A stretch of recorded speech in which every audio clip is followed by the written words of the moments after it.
Okay, so Yachimo, greetings, Edase.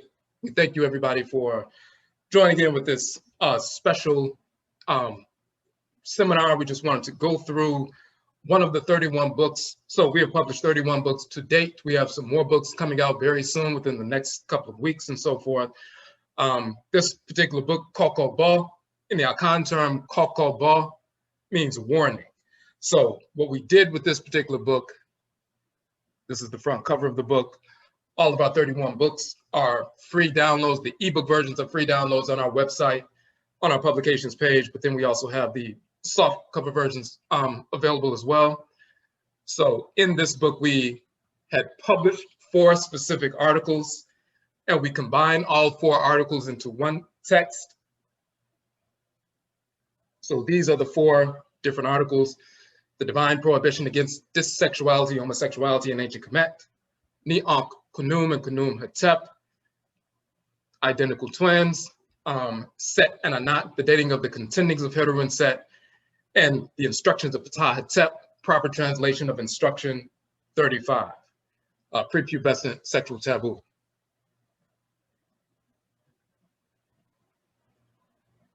Now, the reason why we published this book is because, for a number of reasons, but 2 major reasons. The whites and their offspring, spirits of disorder, they incarnate as spirits of disorder. So when we talk about, and the terminology we use for the whites and their offspring, we're talking about Odwirafo.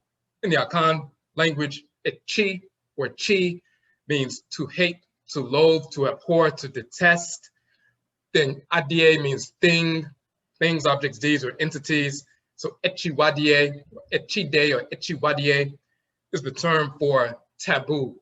Those things that are divinely prohibited, that are hated by the Abosom, the divine forces in creation, hated by Inyamewa, Inyame, the great mother, great father, supreme being, and so forth.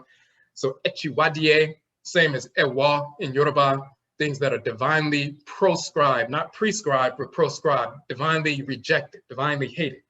Echiwadie means that those things, objects, deeds, or entities, adie, that are chi, hated by the supreme being. Molestation, rape, torture, these kinds of things, that's divinely hated or rejected. Just like cancerous cells in your body are divinely rejected or hated by the immune and lymphatic systems. They destroy cancerous cells, the immune and lymphatic systems kill them, expel them from the body for the preservation of the body. So we're talking about the divine hate or rejection of disorder for the maintenance of divine order. So Echiwadie are taboos, meaning things that are literally divine is that which is divinely hated or rejected. We call the whites and their offspring Echiwadie Fo, meaning the group of people. Fo is plural as in a group of people in Akan. Echiwadie Fo are the group of individuals. Fo who are Echiwadie, who are divinely hated, rejected, proscribed by Nyamewa Nyame, or the great mother and great father supreme being.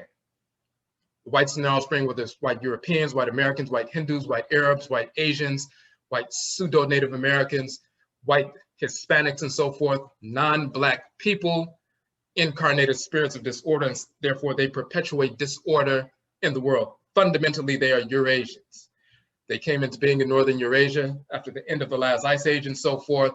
They began to move into Southern Europe, where Black people were populating throughout the Near East and so-called, further east and so forth in Asia. When Black people had migrated from Afuraitkaitnut, Africa, into Southern Europe, the Near East and further east and so forth, and into North, Central, South America and the Caribbean, thousands of years before the whites and their offspring existed.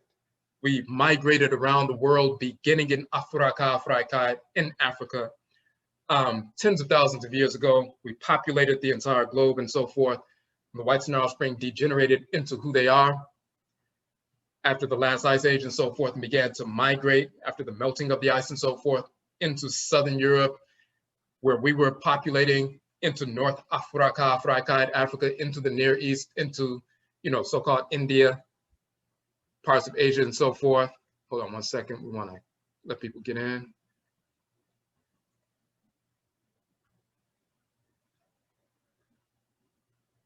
They began to move throughout these different populations, seeking to consume and destroy everyone and everything in their path whenever they were able to. And they've been on that trek for the past 12,000 years, and they have not stopped. Every single place they have gone, migrated to, invaded, whenever they had the chance, they have sought to consume and destroy the civilizations as well as the people. They have only been successful over the past couple of hundred years and so forth. They were waging war against our people in Southern Europe and North Africa, including ancient Kemet and so forth.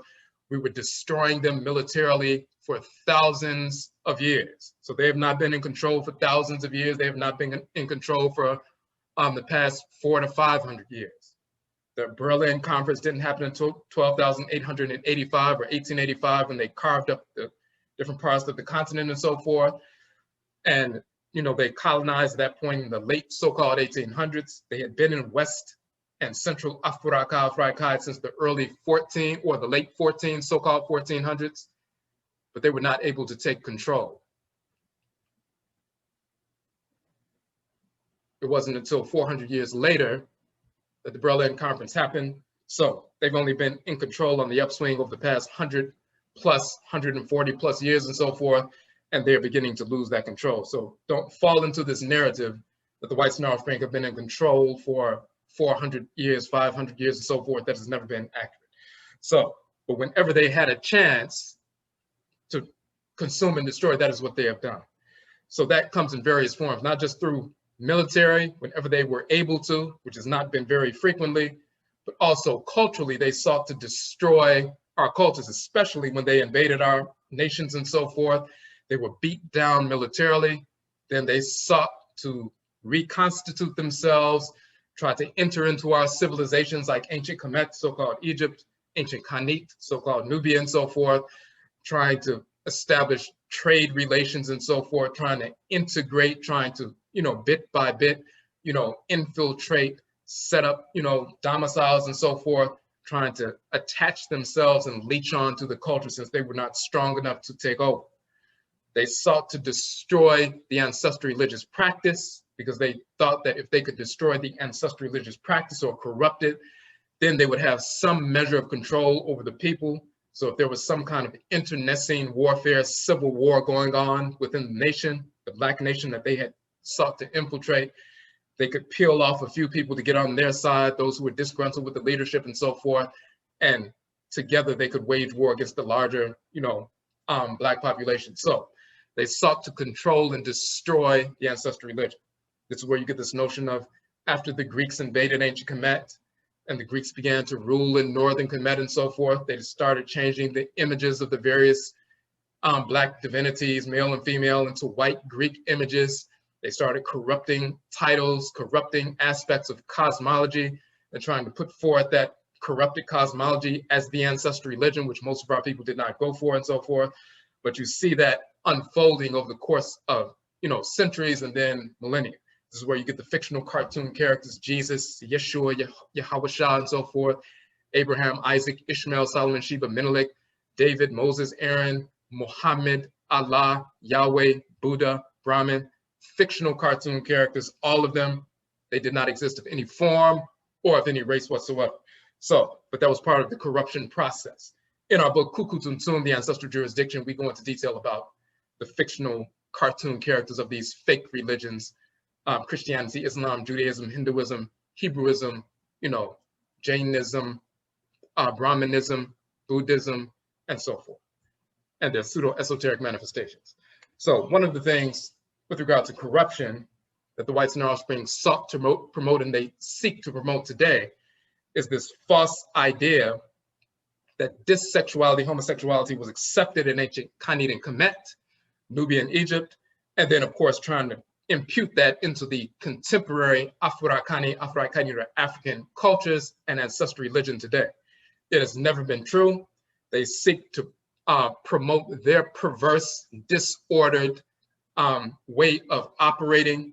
They have always operated in disorder, out of harmony with divine law. They incarnated spirits of disorder.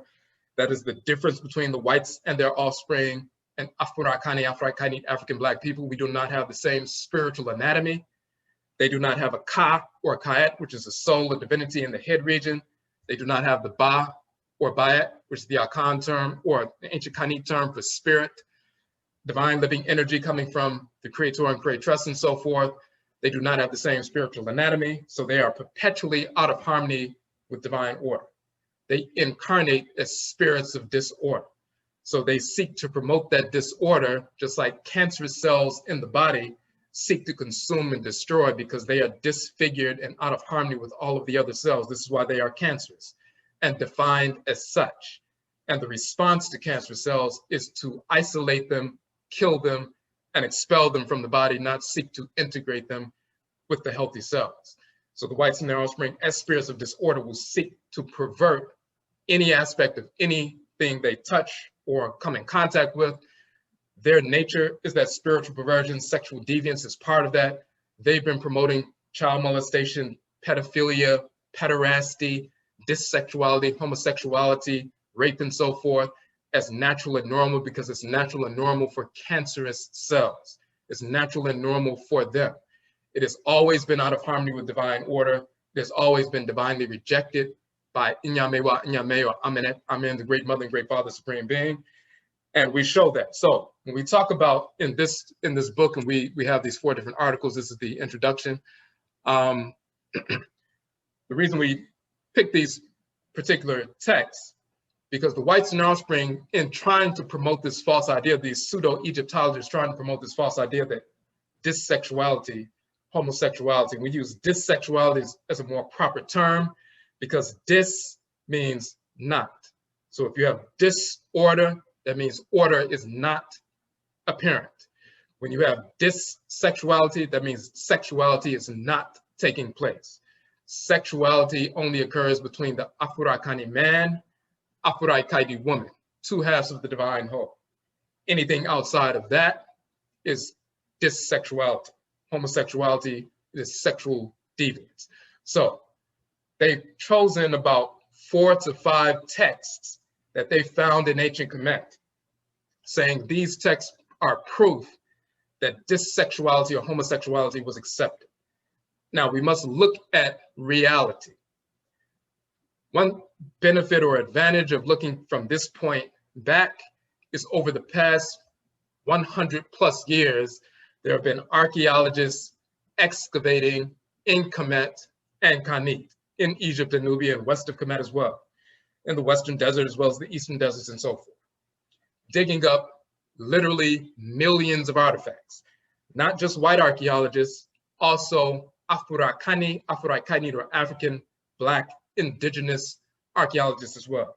So you have literally people going back, digging up temples, tombs, shrines, homes from thousands of years ago, even just during the dynastic period for over the past 6,000+ years. And that 4,000+ year period between the so-called first dynasty of Kemet. And of course, Kemet goes back over 40,000+ years as shown in the Turin papyrus. But even just dealing with the first dynasty all the way to the end of the dynastic period, about a 4,000 year period and so forth, you have millions of artifacts. You have texts from tombs, temples, papyri, ostraka, stelae, reliefs, vases, all seals and so forth, all kinds of texts in all kinds of aspects of the tradition, spanning thousands of years and of course hundreds of miles all over the country. Now, people who were living at that particular time, they were not digging up temples and living in going to ritual practices and temples and so forth, and digging up 20 feet below that temple and finding another temple that was there 1,000 years before them and digging that up and, getting all the texts from those stela and so forth that were under their feet for 1,000 years and so forth. This is what's happening in archaeology. So if someone digs up a tomb that was buried in the desert for 2,000 or 3,000 years, and there are a number of different papyri preserved, then they take the papyrus, they label it, they catalog it, they talk, show where it was found, what year it was found, how old it is, and so forth. Every single word in the papyrus is placed in a database. So that is done for all the millions of artifacts. So there are large databases with all of the various papyri that have been found so far, all of the temple texts, all of the tomb texts, all of the pyramid texts, all of the coffin texts and so forth, all of the stelae, all of the ostraka. You have millions of artifacts, all cataloged in a database. You can say the word ma'at. Where is the word ma'at found in these different texts? And you look in a hieroglyphic dictionary or some other database, you'll find every single papyrus spanning 4,000 plus years where the word ma'at is found. You can find out what papyrus it's in, what section it's in, how many times it was used and so forth. You'll find that across the board. So when you're looking at millions of artifacts covering over 4,000 years, hundreds of miles throughout the country and so forth, and out of those millions of artifacts and hundreds of thousands of texts that span 4,000 years, you find 4 or 5 texts that the whites and offspring would say represent homosexuality being accepted in ancient Kemet. That's insane. And they'll say, well, since we found these 4 or 5 texts, then homosexuality must have been accepted because we found 4 or 5 texts out of millions of artifacts and hundreds of thousands of texts. Now, what we have done is shown that these texts that they brought forward as representing the acceptance of dissexuality, homosexuality, are actually not accepting of it at all. As a matter of fact, they repudiate dissexuality, homosexuality. So we show that conclusively. In some instances, they just editorialized on something that they were looking at. They weren't reading the text to, it was nothing in the text that suggested that, but they just looked at the imagery and editorialized about that and said, well, it must be a representation of homosexuality.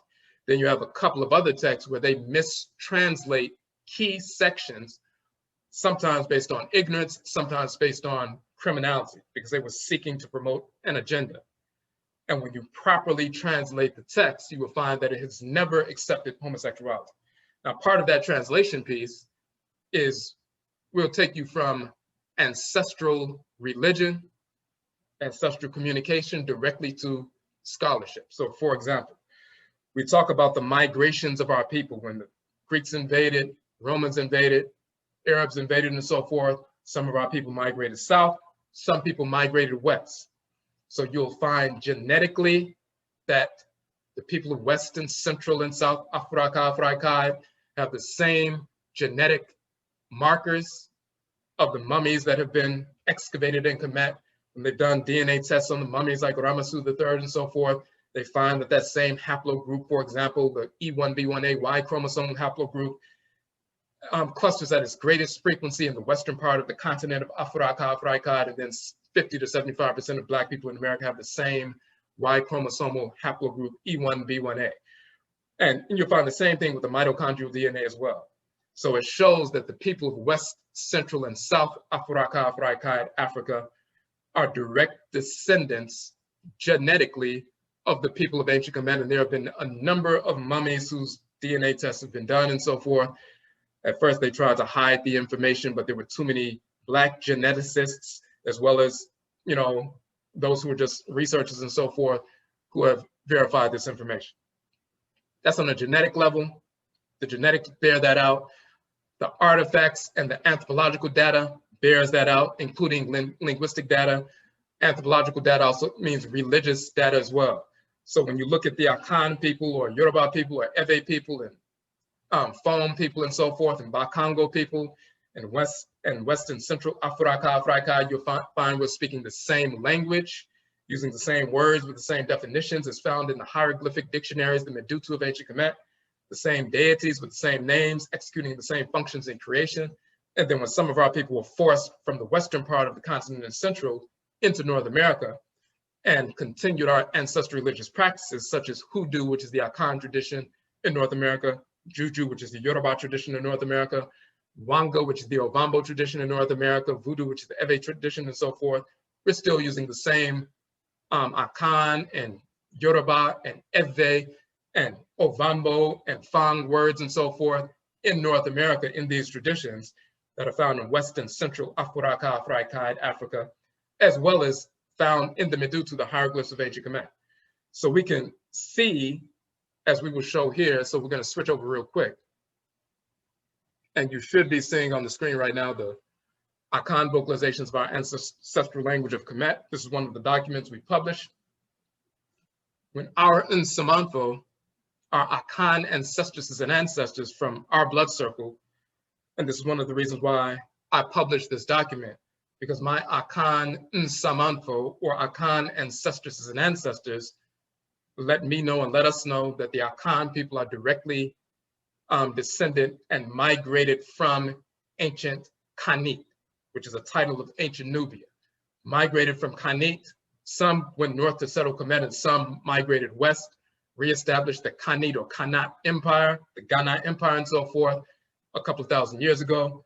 1,000 years later, some of them migrated further south in the forest belt, where the regions of Republic of Ghana and Ivory Coast are now, and continued our Kana civilization or Akan civilization.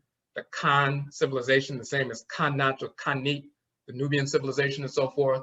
And some of them were taken from that region, the western part of the continent, into the Western Hemisphere during the enslavement era.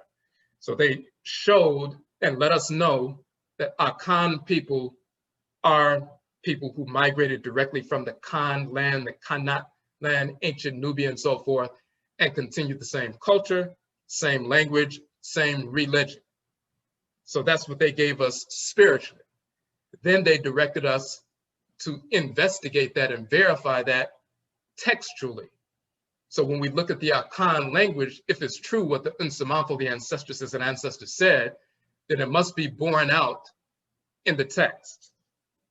So we just give a few examples here. From the hieroglyphic dictionary, we have entries from the hieroglyphic dictionary and from the Asante Fanti Chui or Akan dictionary. So when you look, for example, and you should be seeing this hieroglyphic text. If you're not seeing that on the screen, let me know in the chat room so we can close it out and open it back up. You'll see that this bowl with the lip is the K sound, the K sound. This boat, this horizontal boat, is the S sound. In this particular dictionary, when there were two consonants together, the Egyptologists would use an E as a convention to stick in between two consonants when they were not sure of what the vowel should be. So this is really spelled KS. And it says to chatter foolishly. In the Coptic dialect, which is the late Kemet dialect that came into usage at the end of the dynastic period about 2,000 years ago, you'll see it's pronounced Kas, K-A-C, K-E-C, Kaskes. So instead of Kes, it's Kaskes. To chatter foolishly, to jest. When you look in the Akan language, this is the Akan language dictionary, the tree dictionary, Kasa, to talk much, talk noisily, to chatter. So the vocalization that you find in Coptic, Kaskes, in Akan is Kasa, to talk much noisily, to chatter. In ancient Kemet, Kes, which the way Akan people pronounce it, Kasa, is to chatter foolishly, to jest. It's the same word with the same meaning. Over thousands of years, we use the term every single day. When you look in ancient Kemet, the term him, to cry,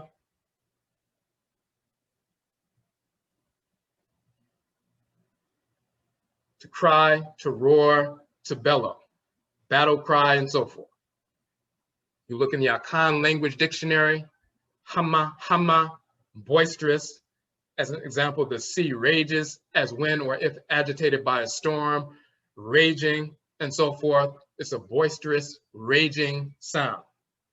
The sea, when it's rolling and so forth, is roaring, it's crying out, it's bellowing, it's a loud, boisterous sound. Hama. In ancient Kemet, that's him, but once again, it's really HM.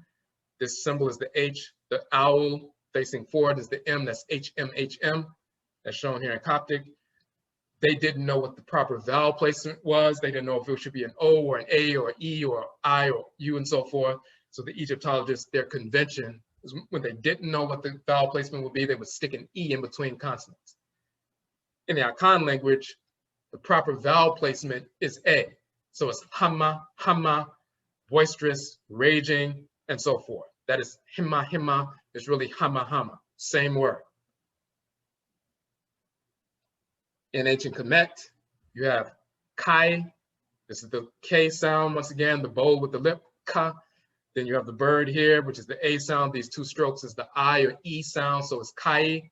You also have the version K and the bird without the E sound, so it can be kai or just ka without the E sound. Kai or ka, to think out, tell out, to cry out, to repeat, to say. In the Akan language, the term ka, to emit a sound, to utter, speak, say, tell. If you say to say, to tell, to speak, and so forth, the same term in both languages. You have sha, she, or shay, to fix, to appoint, to decide, to destine, to predestinate, to allot, to decree. The hy combo in the Akan language is the shet sound. So here you have hye is the shet. What does she mean? To fix, to set up, institute, to set, constitute, appoint, to predestine, predestinate, appoint, or ordain beforehand. Once again, it says ordain, to predestinate, to determine, to allot, to decree, to fix, to appoint. So you have she in ancient Kemet, you have she in Akan. And this is just a sample. So we're showing, and we have thousands of examples. Every single root word that you find in the language of ancient Kemet in a hieroglyphic dictionary, every single one of them exists in the Akan language, same word with the same definition. So these are just examples. You have ART, Ari, or Edi, which means I. You also have AN, N, which is also pronounced Eni, the symbol of the eye to turn a glance towards something. In Akan, the Akan language dictionary, you have Eni, the eye or eyes, and also a look. So whether it's N or Eni to turn a glance towards something, or ARI with the rolling R, which is Edi, Edi, not just Eri, but Edi, Edi, the eye, also a look, a looking, look, glance. Eni, A-N-I, and A-R-T, Edi, and Eni is the eye, the eyes, or a look. In Kemet, ban, to be evil, to be wicked. Bon, same thing. In Akan, bonne, and there's also a version which is simply bon instead of bonne, but bonne, bad, evil, wicked.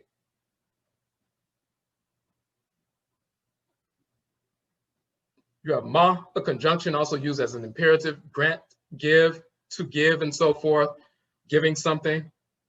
This is the forearm with the open palm, handing a loaf of bread in a triangular structure, a cone of bread, and so forth, giving something, ma. In Akan language, ma means to give, hand, communicate, bestow, confer, impart, grant, present, and so forth. So we can go on and on, but as you can see, it takes you from the ancestral religious practice, ancestral communication, Akhan and Nsamanfo, Akan ancestresses and ancestors sharing with us. We came from ancient Khanit, Nubia, some migrated and settled Kemet, but some migrated west, reestablished the Khanit or Khanat Empire. Akan people come directly from ancient Khanat, the Nubian Empire, and so forth. We speak the same language with the same people. Then they direct us to go verify that. When we look in the language, every single word you find in ancient Khanit and Kamit, you find the same terms in the Akan language. So that takes it from ritual to tangible reality. And of course, the DNA evidence bears that out as well. So this is part of a Akan and medutu comparative dictionary that we're compiling, and that'll be out soon. So we don't have to rely on the translations of Europeans. We don't have to rely on the translations of Egyptologists. We can use the Akan language to translate these texts, but not just the Akan language. You can use the Bakongo language. You can use the Yoruba language. You can use the Ewe language and so forth. There are a number of languages, the Kosa language and so forth, the Nguni languages of South Afuraitkaitnut, and people are doing work on that as well. So you can look at the languages of West and Central and South Afuraitkaitnut, so-called Bantu languages and so forth, and you will find the proper translations, same deities, same names, same functions, same features of creation and so forth. So we're not dependent on anybody but our own people for clear translations. Now, let's get into these texts. First, we're going to skip down real quick. And you should be seeing the note on Ni Kanum and Kanum Hetep on the screen. If you're not seeing that, please let me know in the chat room. Let's switch over real quick.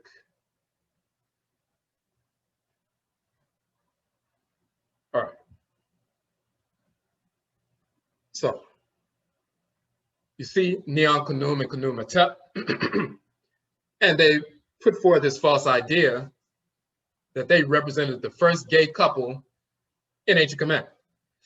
Do the texts say that about them in the language of Kemet? Absolutely not.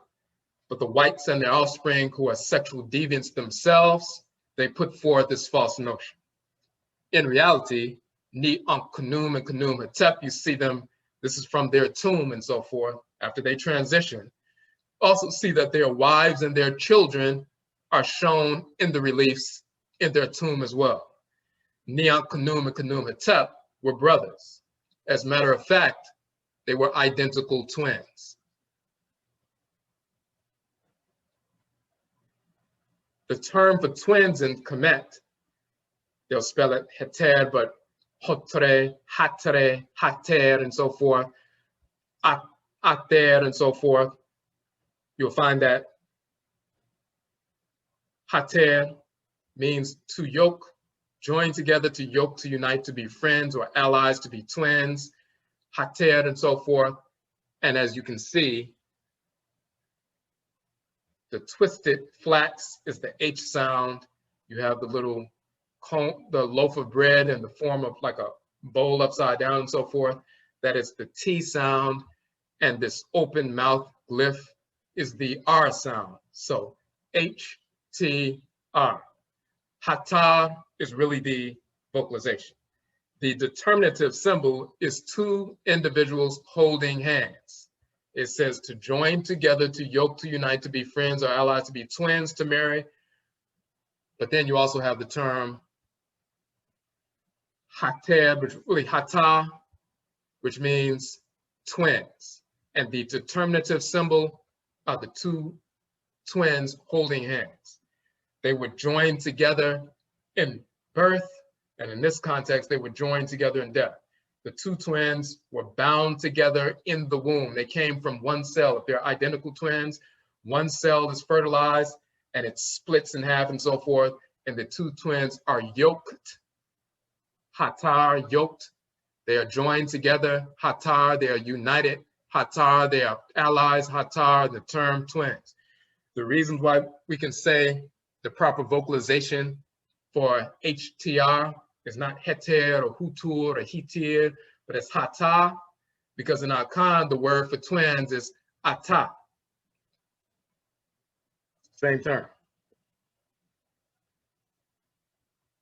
But they're named after, you notice it says Ni Kanum, Kanum Hetep.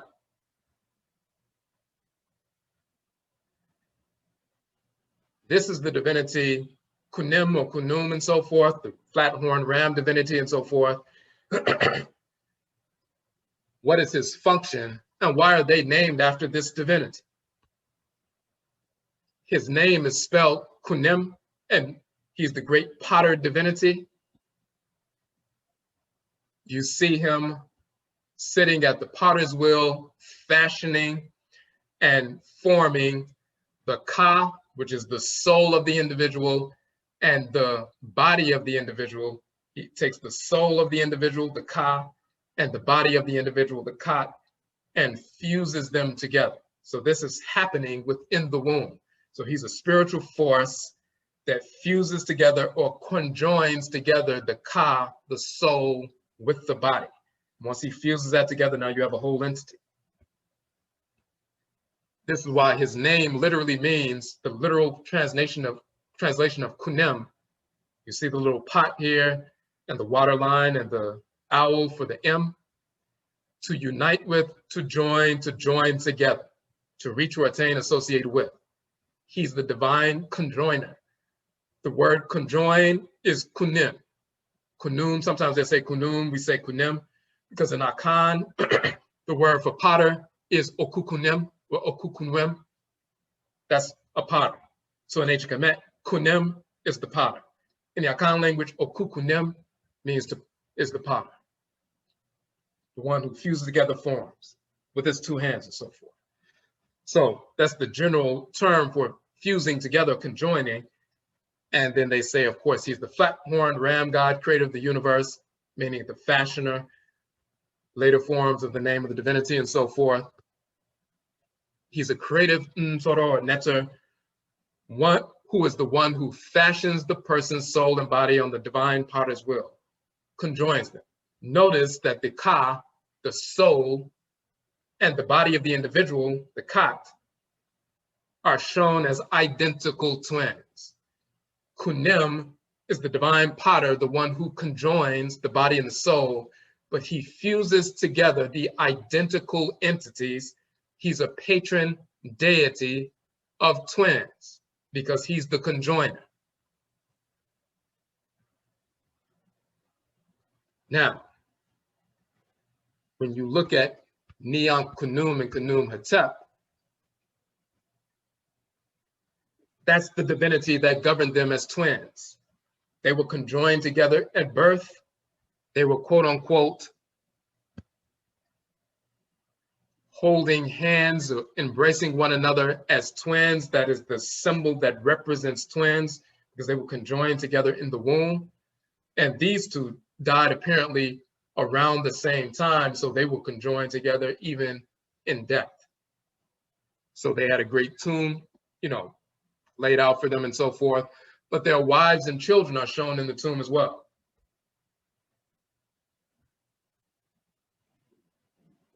We also note that Hetep means not only peace and equilibrium, we utilize that term. And for example, the male divinity of twins in Akan is Abam. He's also called Abam Kofi. The term for twins in Yoruba is Ibeji. That's also the Orisha, dealing with twins, and there are two different a male and female twin divinity.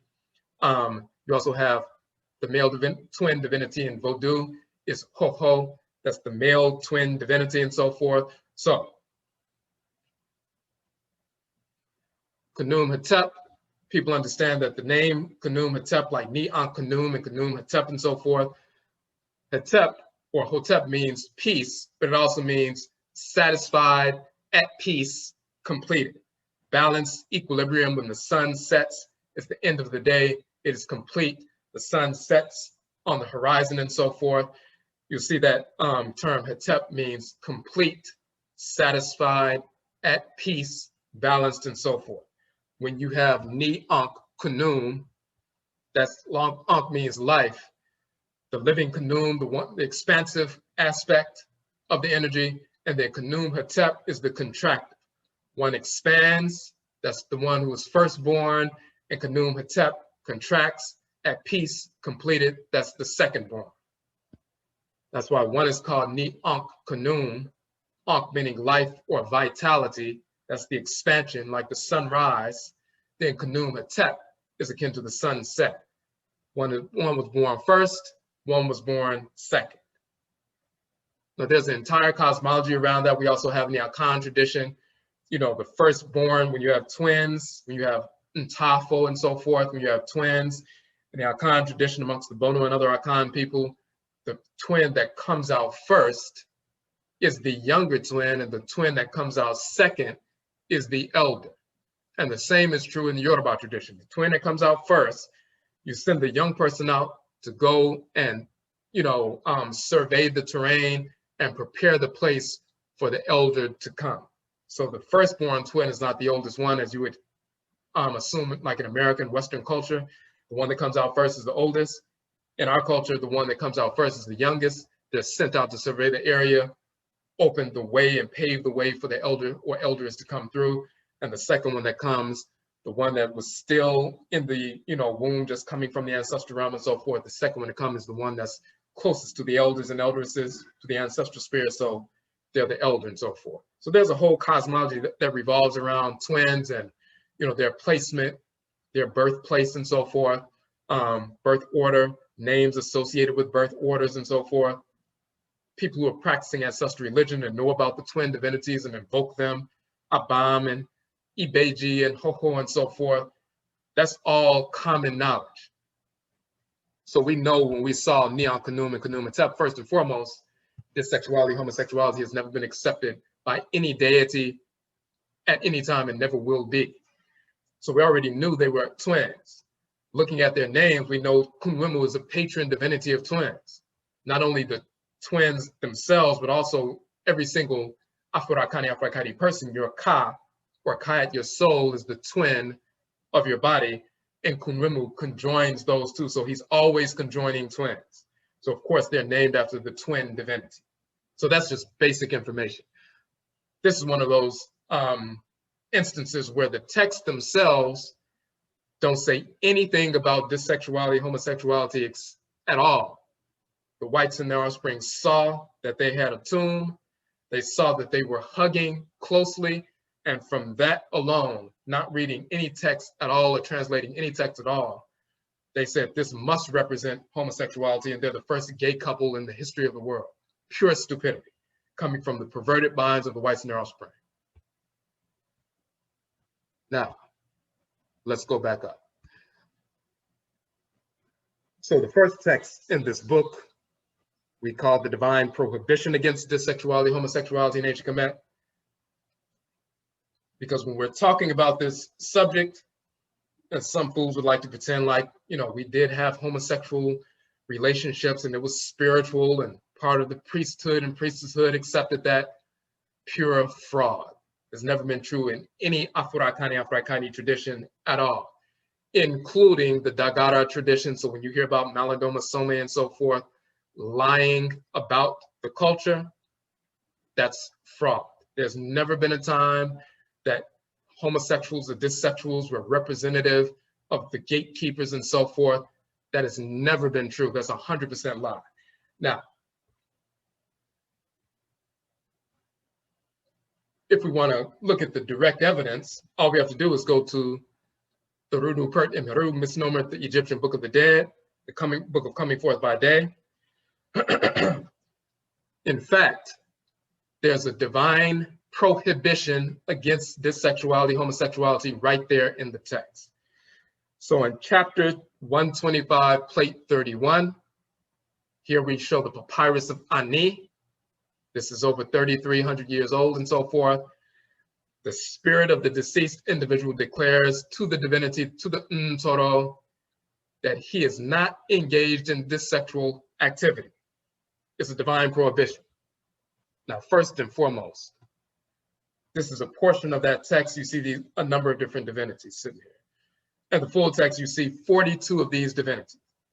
When you hear about the 42 laws of Ma'at, the 42 declarations of innocence, the 42 negative confessions and so forth, what's actually happening is when the individual transitions, spirit separates from the body and so forth, you see them standing at the quote unquote dual hall of Ma'at. The heart is balanced against the feather and so forth. If they pass this test, then they can be accepted into the ancestral realm, to the pristine community of the honored ancestresses and ancestors, and live a life of balance in the ancestral realm until it's time for them to reincarnate back into their earthly family. If they live out of harmony with order, then they're rejected from the ancestral realm and they become earthbound spirits that are suffering a negative existence in the spirit realm, a lower level of the spirit realm, until they reincarnate. So what's actually happening when you read about the 42 quote unquote laws of Ma'at It's really 42 invocations of 42 different divinities. Hold on 1 second.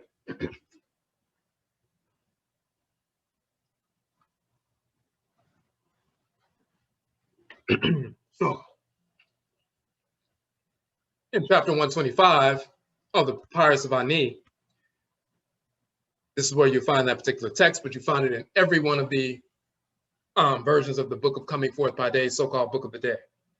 Now, in each one of these invocations, they invoke the deity by name first. Then when they talk about a declaration of innocence or negative confession, they also talk about they have not violated that aspect of creation that the divinity governs. There are 42 of these divinities, plus the judge, which is Al-Sar, so that makes 43. This is why in ancient Kemet, there were 42 administrative divisions, or quote unquote states, or quote unquote nomes called Sepatu. 42 administrative divisions plus the capital. Just like in America, there are 50 states plus the capital, the District of Columbia, DC, which is not a state, it's a district. So you have 50 states plus the capital. In ancient Kemet, you had 42 Sepatu, or quote unquote nomes, administrative divisions, plus the capital, which makes 43. This is why you have 42, the dual hall of Ma'at, you have 42 deities, 42 Ntoru, 42 divinities. Each one of them govern one of the 42 administrative divisions of Kemet, plus you have the 43rd, which is the capital. In your body, you have 43 sets of nerves, pairs of nerves, that regulate order throughout the entire body. In your body, those 43 divisions are akin to the 42 divisions plus the capital, which makes 43, that govern the entire country. Your 42 sets of nerves regulate the electrical impulses that govern your entire body. So we have a physiological shrine space for each one of these 42 divinities, just like there was a geographical shrine space for them in the country. In other words, they regulate all aspects of society, just like the 43 pairs of nerves regulate all aspects of your communal body. Now, so each one of these invocations to these deities, it's not just a set of 42 commandments. Yes, the 10 commandments were corruptions of 10 of these, declarations and so forth, or invocations. But some people understanding that will simply say, well, there were 42 commandments in ancient Kemet, and the 10 commandments came from that. But they weren't reading the text. These are not just 42 commandments. These are 42 ritual invocations, meaning you go before this divinity, the shrine of the divinity, and you invoke this divinity. Anybody who practices ancestral religion understands exactly what's going on.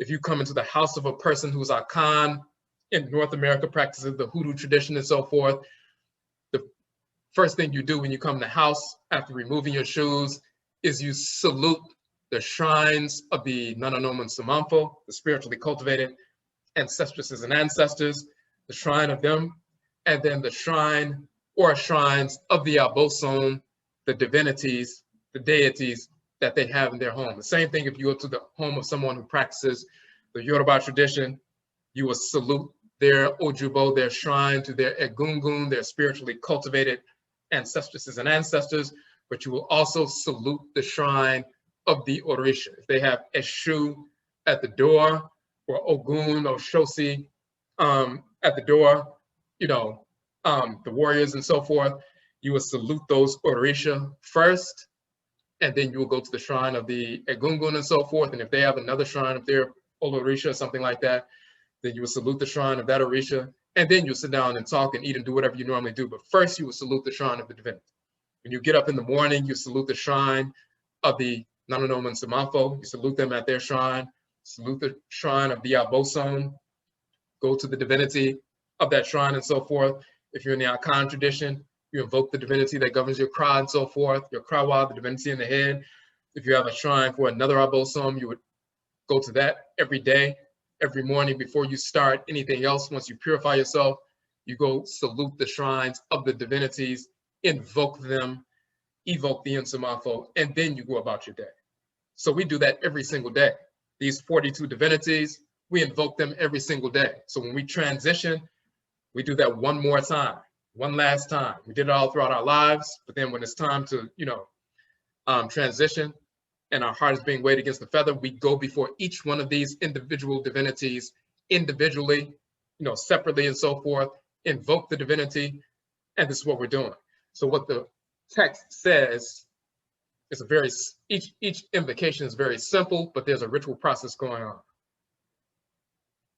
Now, we say in order to live in harmony and perpetuity after death in the ancestral realm, as well as during life in the physical realm, the Afurakani, Afuraitkaitnit, African Black individual must ritually invoke the 42 Msoru gods, goddesses who are judges of Ma'al Ma'at, divine law, in order to harmonize with the energy of the Msoru, the divinities, the spirit forces of creation who are the embodiments of divine order in creation.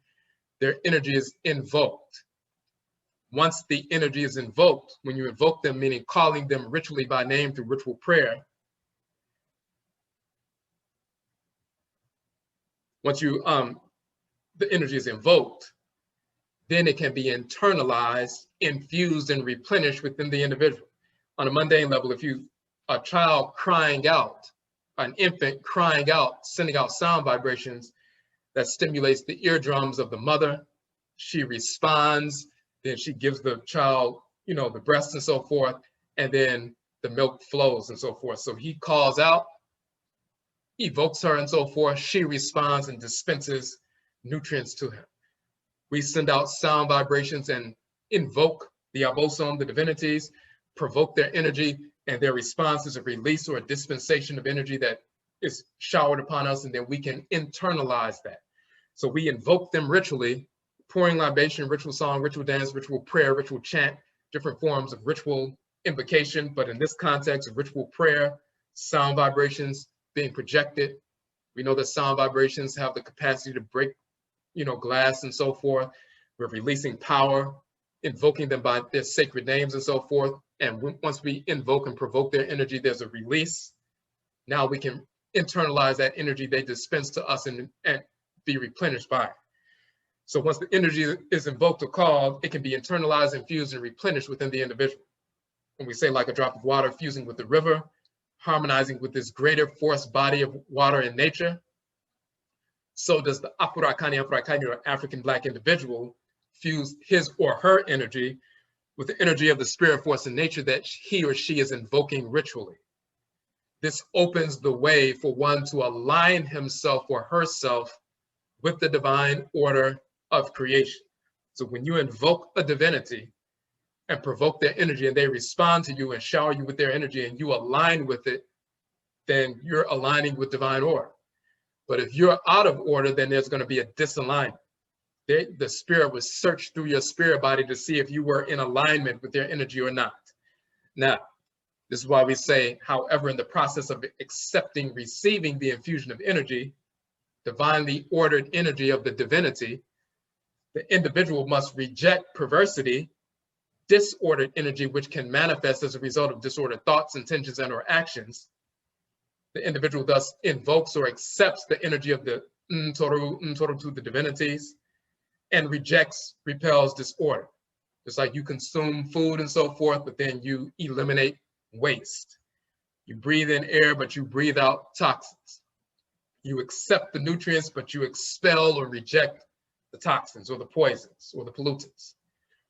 You invoke the divinities, receive their divine energy, that replenishment through their dispensation, but you also reject or repel disordered thoughts, intentions, actions, traumas, internalized traumas, influences from discarnate spirits and so forth. Anything disordered, you reject that so that you can receive and fill yourself up with the divinely ordered energy of the divinities.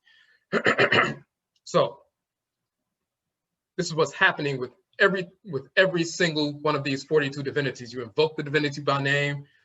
Once that invocation happens, you're provoking their energy. They dispense energy to you. They search out your spirit to see if you were living in harmony with them, and then you can pass on to the next divinity. So in the individual below, the passage below that we're looking at, the individual invokes the god Kererti, the Ntoro, the deity of the caverns, the holes, the Keret, gateways to the spirit realm.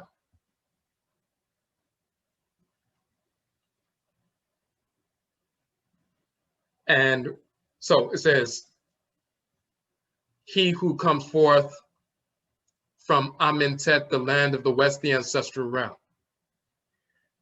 The individual invokes or calls forth and accepts and receives the energy of the divinity.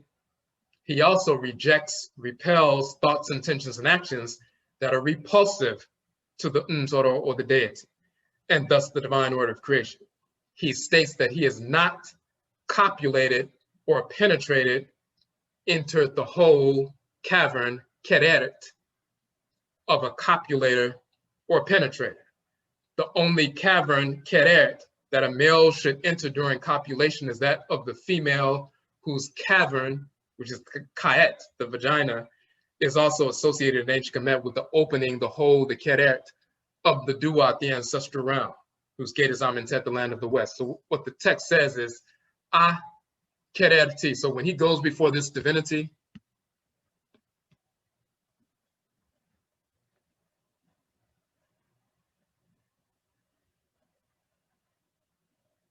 so this is the particular invocation right here.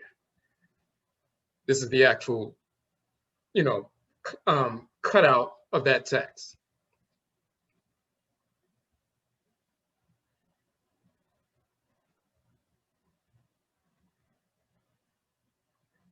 This is the one right here. That's the cutout. So in each one of these, they invoke, they say hail or ah to the divinity, what their name is. That's the invocation. That's them aligning with them. Then they say, I have not done this or that, whatever aspect of creation that deity governs. They invoke them, talk about what they accept that energy. Then the rejection part is, I have not violated that aspect of creation that you govern. The 11th divinity, so you have 1, 2, 3, 4, 5, 6, 7, 8, 9, 10, 11. That is this particular one. Once he gets to the 11th divinity, you have some saying, I have not stolen.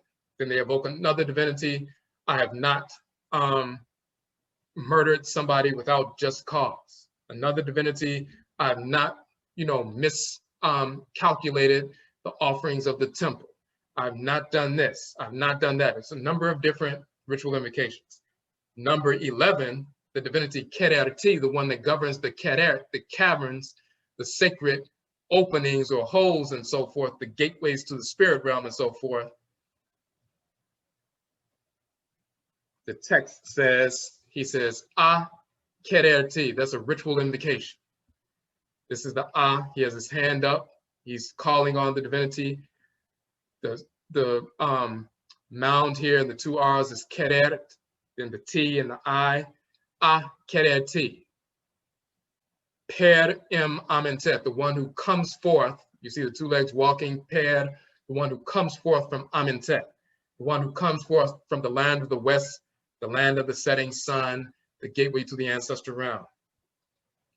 Then you have the two arms and two hands in this fashion with the two arms like that, saying not or on, not. Then it says I, the person is pointing at their chest, nuk, nuk. If you get a close-up of that, you have the erect phallus.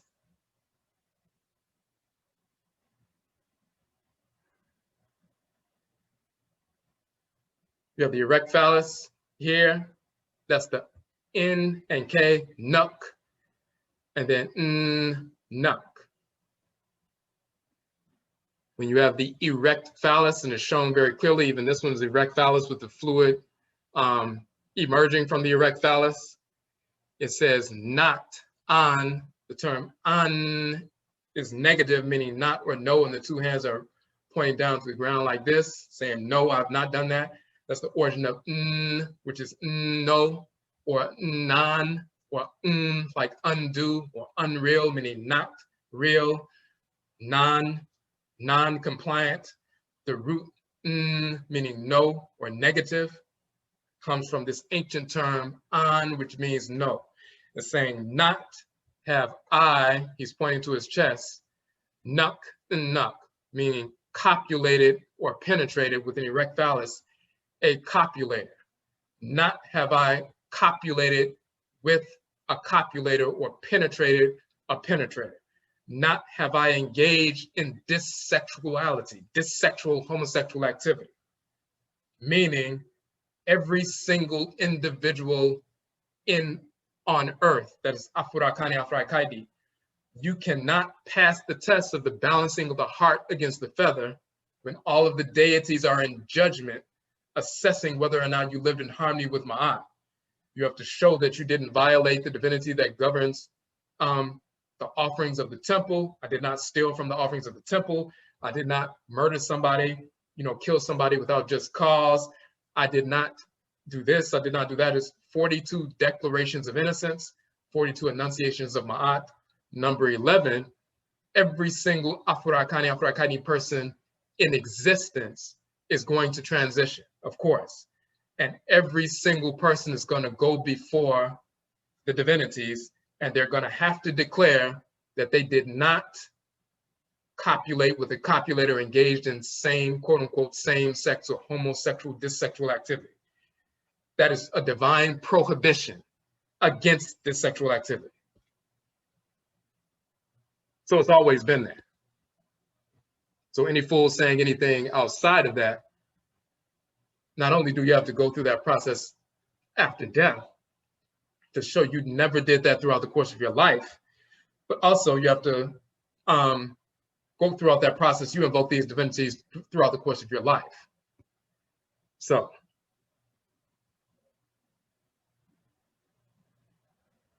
now that's that particular portion. So that's a clear, so when you read through that in the book, you'll see that number 11,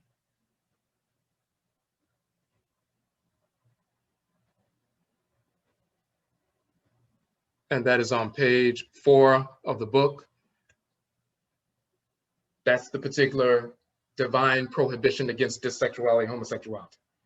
Now, there's also a question of it. Some people ask the question, well, when you're going through these, in fact, let's just show it real quick. See if we have an image.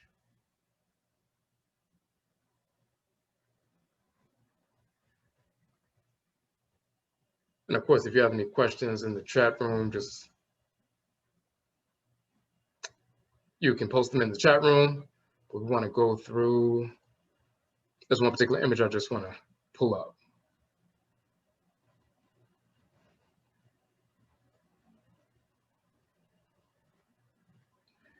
And many of you have seen the image before, but we just want to.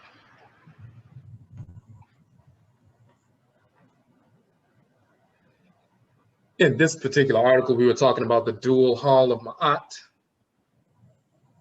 This is the rest of that half of the papyrus that we were showing with the 42 divinities all sitting there. And then Asar is the judge.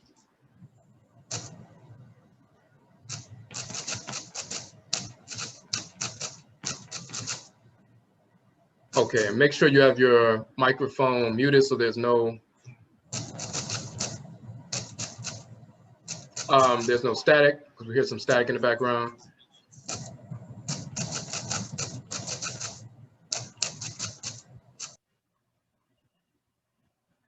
All right. So we were showing in this particular text, this particular article, we were showing that physiologically, the dual hall of Ma'at, the vestibular system within the inner ear, on both sides, is the balancing system. So the 2 ear canals leading to the vestibular system.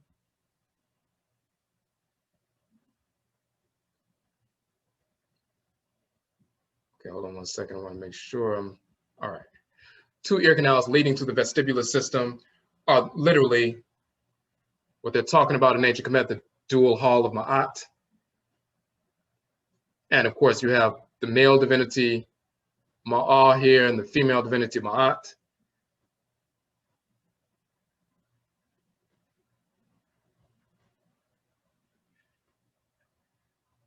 But you see the heart of the individual being balanced against Ma'at. Sometimes they simply have the feather of Ma'at. Sometimes they have an image of Ma'at sitting in the pan. So you have to balance your heart against the feather and so forth. Now, let me show one more image. That's the same image there.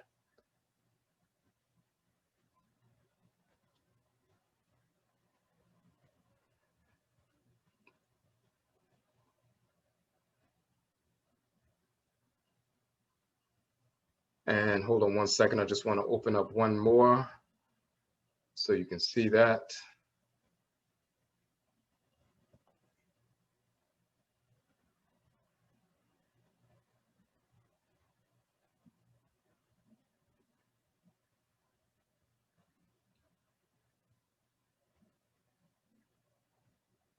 Okay, so in our book, one of the other 31 books on Tahuti, as Sankofa Fa and Ifa, showing that he's the same divinity in Akan and Yoruba and ancient Kemet, the divinity of divine wisdom.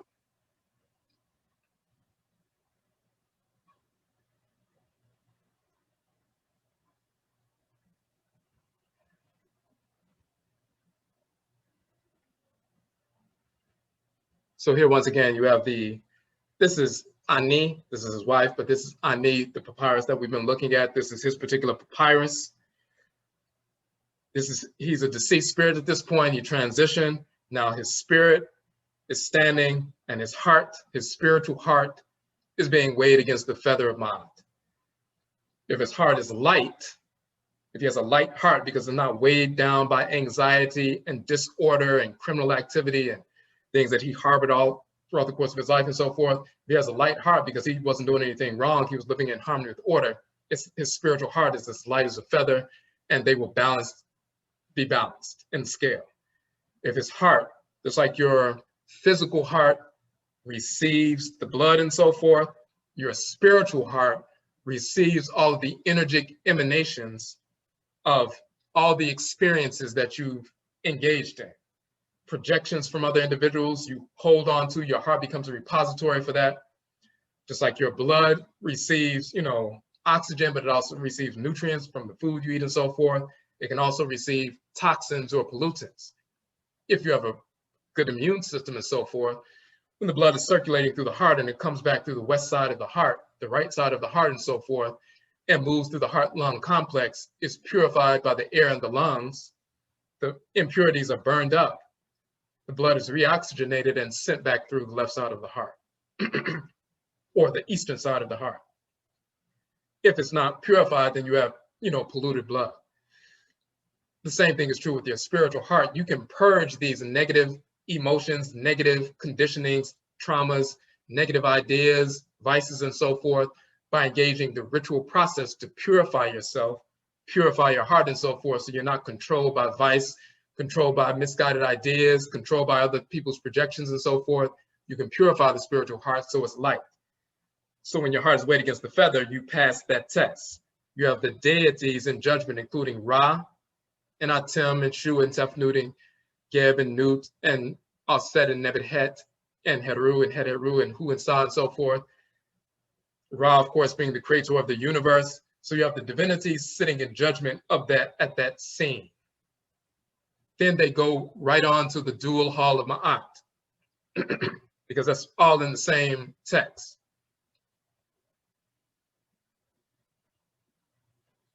You go amongst these 42 assessors, and you have to show the various aspects of creation you did not violate, including, they didn't have to include Kererti, the one who governs the sacred holes or caverns or gateways to the ancestral realm. The womb of the woman is the gateway to the ancestral realm. That's one gateway.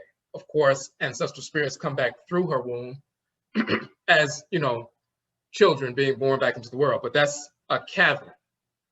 Your mouth is a cavern. You swallow food and it goes into your underworld and so forth.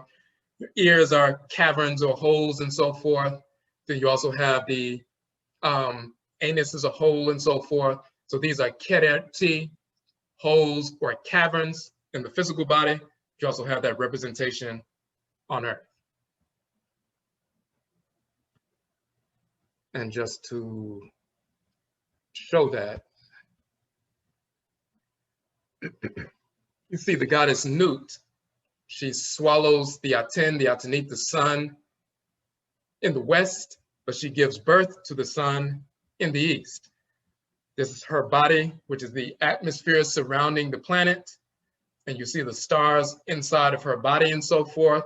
But she's the great mother atmosphere surrounding the planet. She gives birth to the sun in the morning and she swallows the sun in the evening. It comes out of her cavern, her Keret, you know, quote unquote hole or cavern. But then it goes into the mouth and so forth, that other cavern at sunset. When the sun sets and goes deep into the earth and disappears, it's swallowed up and so forth, moves within the body of the earth, and then is born once again in the eastern horizon at sunrise.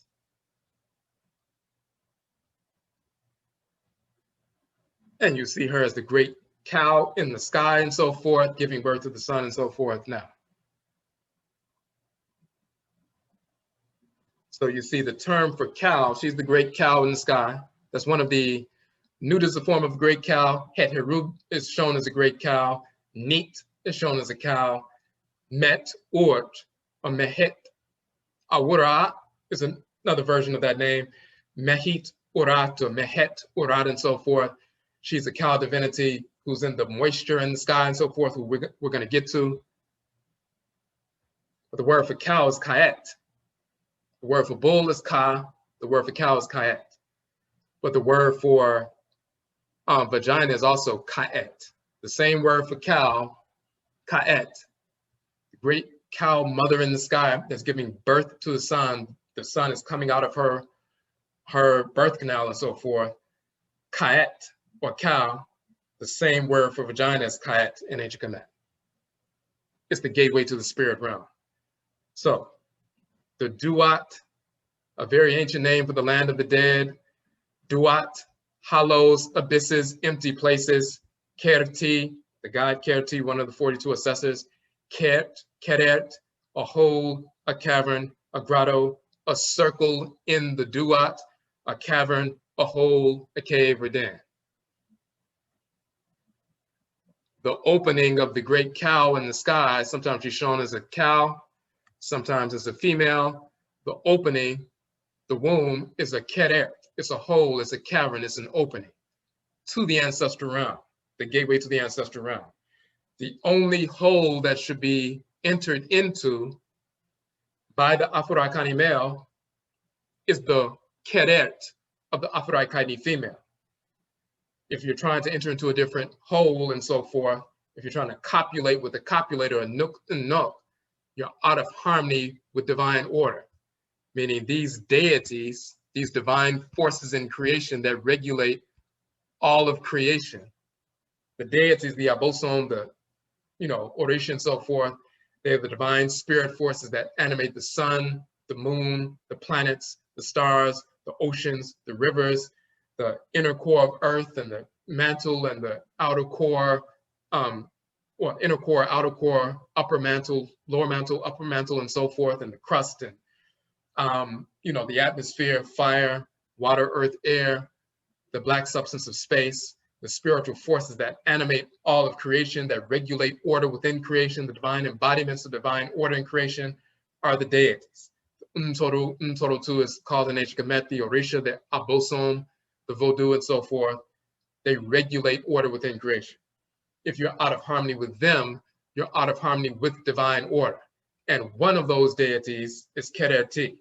And every single Afurakani, Afuraitkaitnut individual, when we transition, we must invoke each one of these 42 divinities, including Kereti, to show that we did not violate the aspect of creation that that divinity, Kereti, governs.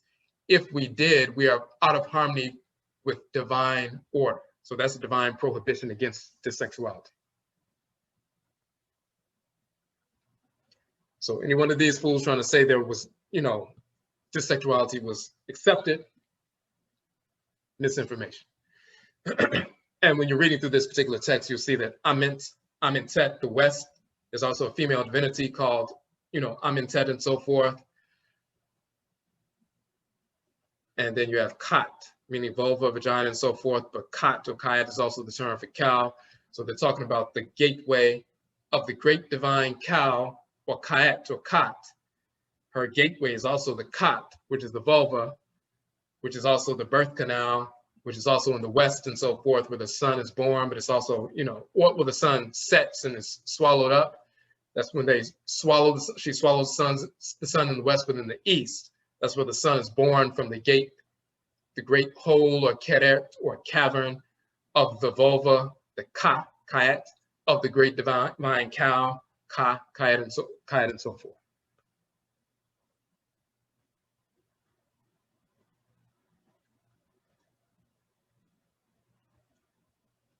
And this, by the way, is another representation of Khnum-Hetep and Neon-Khnum with their children and so forth in the same tomb. And this one, they're separated and so forth. So now there was one other piece with regard to that. If you see these particular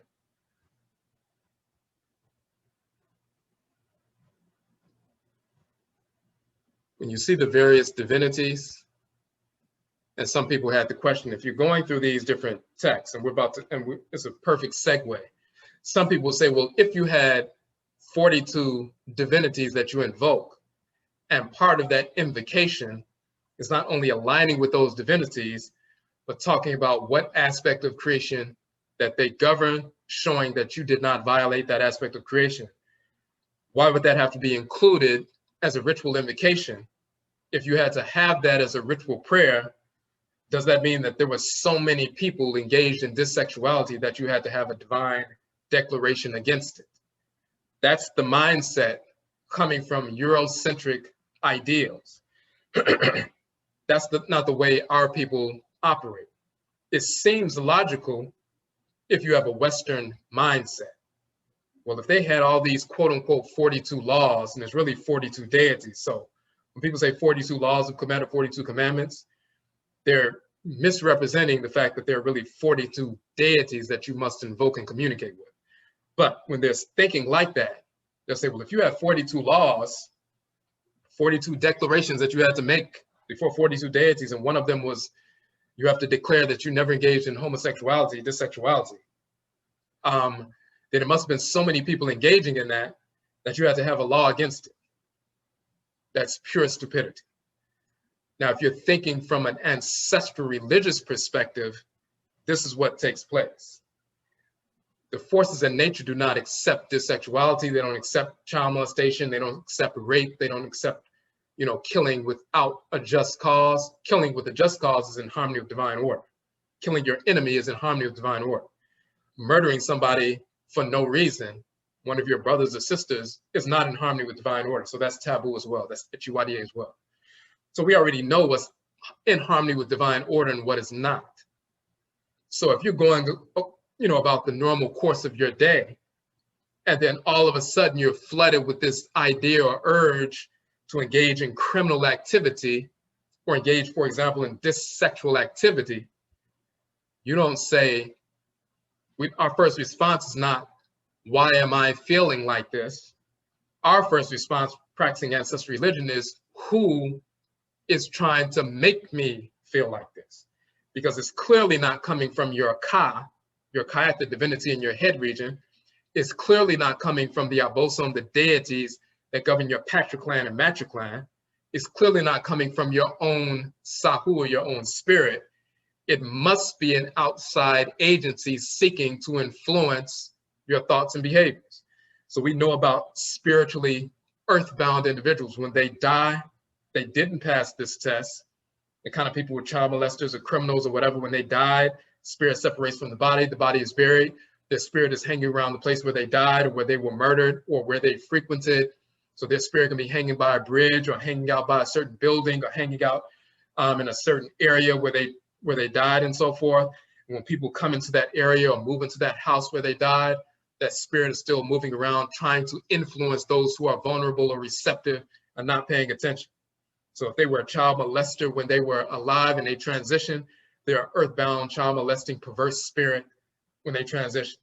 So all of a sudden you move into a certain house, you start having all these ideas or urges to engage in some form of child molestation or sexual deviance, and you know that's not normal.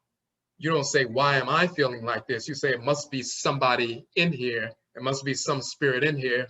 Remove the spirit with a ritual, establish your ancestral shrine, get rid of the spirit, and now you no longer have the quote unquote urge because it was never yours in the first place.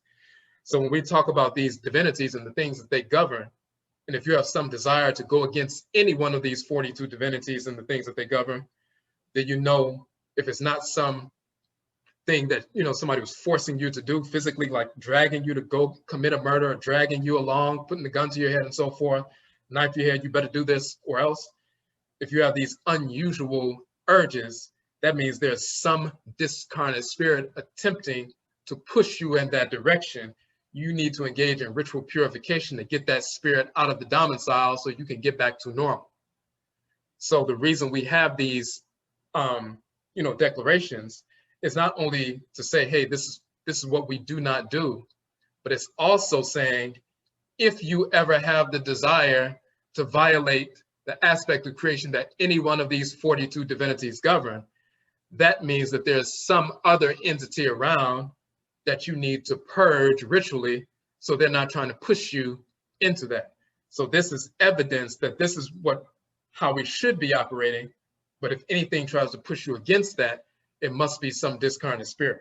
When the whites and offspring began to invade ancient Kemet, but we were beating them militarily, and as we said earlier, they began to try to infiltrate and trying to come into Kemet and trade from other countries and so forth, and trying to live in the northern part of Kemet in the Delta and so forth, and develop little communities and try to pretend like they were just immigrants who were trading. They were trying to take down the society, but they just weren't strong enough militarily. So for a while, they were just coming in and being allowed. Some of our people allowed them to come in northern Kemet, which we should not have done. And they were trying to trade, but they were also creating disorder. Them, when they're living in, northern Kemet, and they die, their spirits are now hanging around that part of the country or moving around and so forth. Now, all of a sudden, some people within the community are having perverse ideas about engaging in theft, engaging in criminality, rejecting certain aspects of ancestral religion, having desires, dealing with dissexuality, homosexuality. So as soon as that happens, we know that's a violation of Kederti. We don't say, why am I feeling like this? We say, who is trying to make me feel like this? Then they do divination. If somebody's clairvoyant, they can see that little white spirit walking around. Then they engage in ritual practice to purge that white spirit out of the space, and they no longer have those ideals. So when you deal with ancestral religion in an authentic fashion, you would never come up with the idea that if we had a law against something, that must mean that everybody was doing it. So therefore, we had to create a law to stop all these people from engaging in dissexuality. If you're practicing ancestral religion, and that's how you can prove who's really practicing ancestral religion and who's not. Which one of these pseudo scholars, and we're not talking about just the white ones, we're talking about the ones who claim to be Afrocentric or African-centered, ones who claim to be Kemetologists, ones who claim to be engaged in some form of Kemetic tradition, Kemetic spirituality, going back and forth to Kemet, traveling and so forth, and having priesthoods and priestesshoods. If they are coming up with this idea that there were so many people engaged in the practice, that we had to establish laws to stop people, or else they were just going to keep engaging in homosexuality, they're proving to you that they never really had an authentic ritual practice. Because anybody who practices ancestral religion authentically, no matter what form it takes, any Black person, of course, only, knows immediately what this is talking about. If we have a declaration against something, it's showing what's in harmony with order and what's not.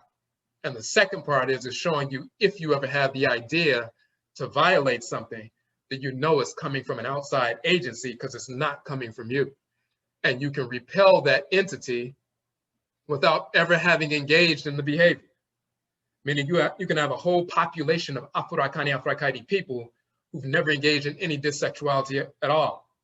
And then all of a sudden, some foreigners migrate in, and they're living in northern Kemet, and all of a sudden, a handful of people within the Black community start feeling these perverse urges, then they go to the priest or priestess.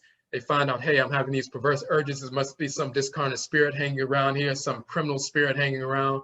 What's going on? The priest or priestess does divination.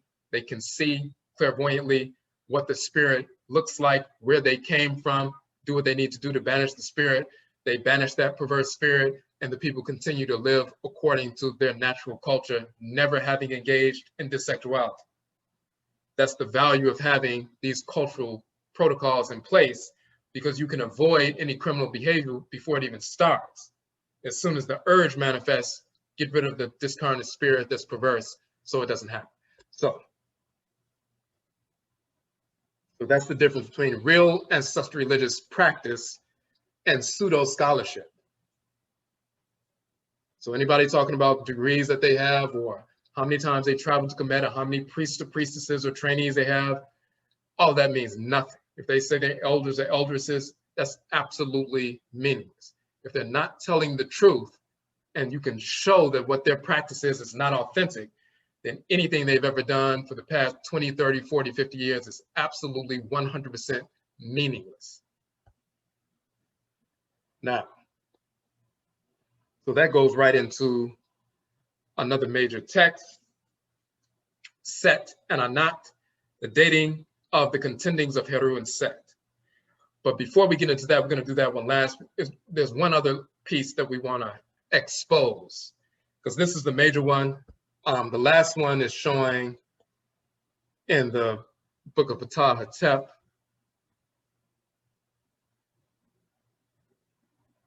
A prepubescent sexual taboo, and we go into detail about that. So these are the major ones. The one with the twins, Nyanknum and Khnum Hetep, they're trying to say that represents homosexuality. We destroyed that. This particular text, one aspect of the text, one line in this text, we exposed that. The major one is the contendings of Heru and Set that we're about to get into, but there was one other short text, one line from a text in the coffin text that's mistranslated. So let's and that's not in this particular book. We didn't even go into that in this particular book, but we'll go into it right now. So before we get into Set and Anat, let's switch over real quick. So,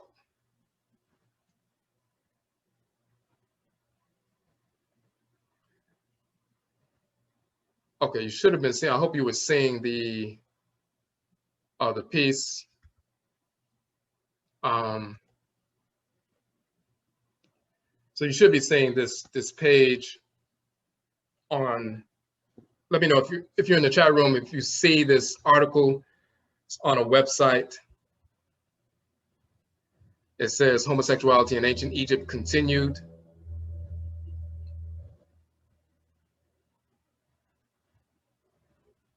Okay.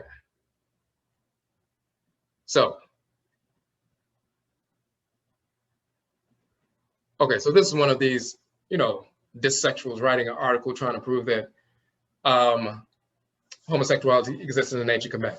So they mention the tomb of the two manicurists, Nyanknum and Khnum Hetep and so forth. And they give this silly little editorial talking about, well, it must have represented, this is evidence of the first gay couple, pure stupidity. So they go through a couple of texts. They talk about the contendings of Heru and Set and so forth.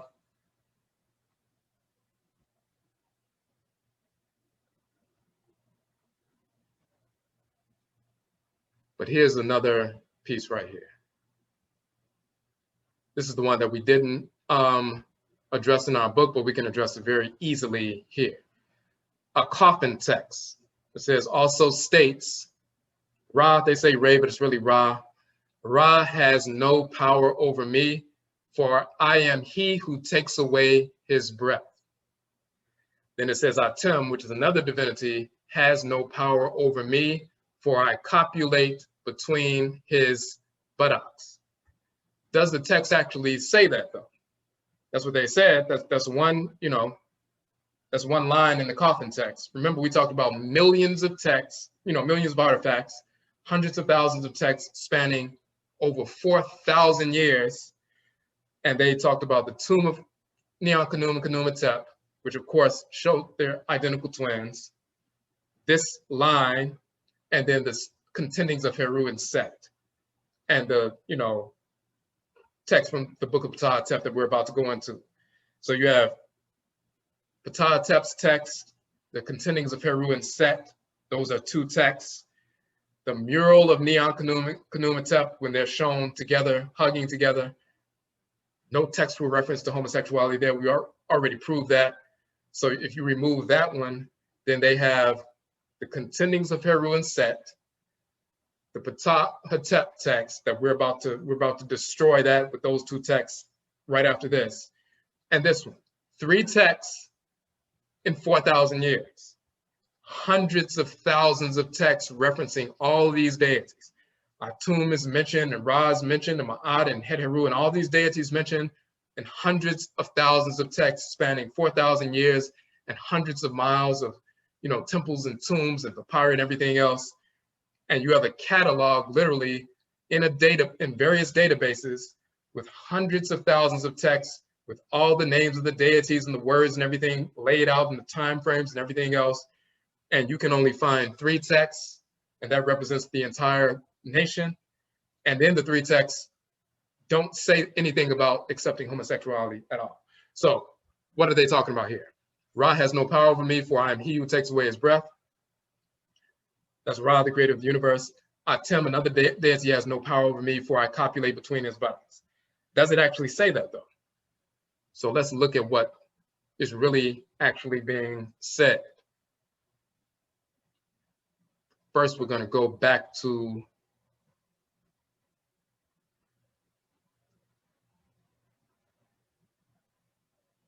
this particular piece. Okay, you should be seeing going back to one of our books, Off the Origin of the Term Yoga. So if you're seeing that, let me know if you're seeing that text on the screen.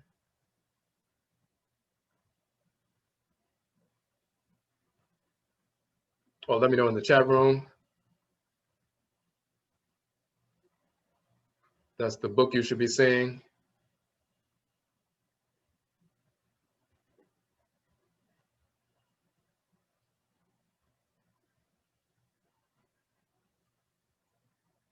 Okay, let me pull that back up.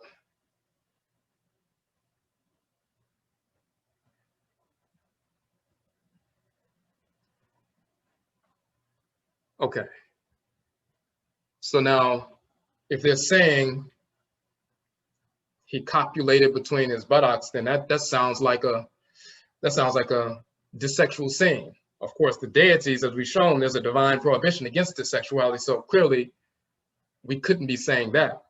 So what's actually being said? Once again, in the Runu Imheru, the so-called Book of the Dead, Book of Coming Forth by Day, in the chapter Driving Back Slaughter in Hin and Su, the spirit of the deceased individual says, he identifies every part of the body is governed by a divinity. So they list the various divinities that govern them. My hair is the hair of Nu. My face is the face of Ra. Ra is the creator of the universe. Nu is the father of Ra, as a matter of fact. My eyes are the eyes of Het Heru. So the eyes being a shrine of Het Heru. Het Heru is Oshun in Yoruba, and Erzuli in Vodun, and Afi in Akan. My ears are the ears of Apuat, which is the wolf-headed divinity. My nose is the nose of Khanit Shepsu. My lips are the lips of Anpu, the jackal-headed divinity that you always see, the black jackal. My teeth are the teeth of Kepra, the beetle divinity. My neck is the neck of Aset, the divine lady. My hands are the hands of Kunimu or Kunum. We just saw Kunum as the one who conjoins with his 2 hands, the potter's wheel, conjoining the soul and the body and so forth. Kunimu, the lord of Jejedu and so forth. My forearms are the forearms of the female divinity Neat, the great mother, the lady of Saut. My backbone is the backbone of Sut or Set. My privy member is the privy member of Alsar, talking about the phallus of Alsar and so forth. My reins are the reins of the lords of Ker Abba. My breast is the breast of the awful and terrible one. My belly and my backbone are the belly and backbone of Seket or Sekhmet. My buttocks are the buttocks of the eye of Heru. My hips and thighs are the hips and thighs of Nut, and we just saw Nut in the sky, who gives birth to the Aten, the sun. My feet are the feet of Ptah, and of course, Ptah is corrupted into Buddha. So the sacred feet are governed by Ptah. This is why you see in Buddhism, they'll show a great big footprint, and that represents the Buddha. That's because the feet are the feet of Ptah, which is corrupted into Buddha and so forth. My fingers and leg bones are the fingers and leg bones of the living Arat, which is watch-head and neck-bed on the forehead and so forth, the serpent and the vulture. There is no member of my body that is without an Nsoro, the god or goddess. Tahuti shields my body altogether, and I am like unto Ra every day. So every part of the body is a shrine for a divinity. But let's go back. If they said my belly and backbone are the belly and backbone of Sekhmet, my buttocks are the buttocks of the eye of Heru. That's the key point right there. The buttocks are also the eye of Heru. Let's go to a specific text and see. This is that same text that we just showed the translation for. This is the actual text right here.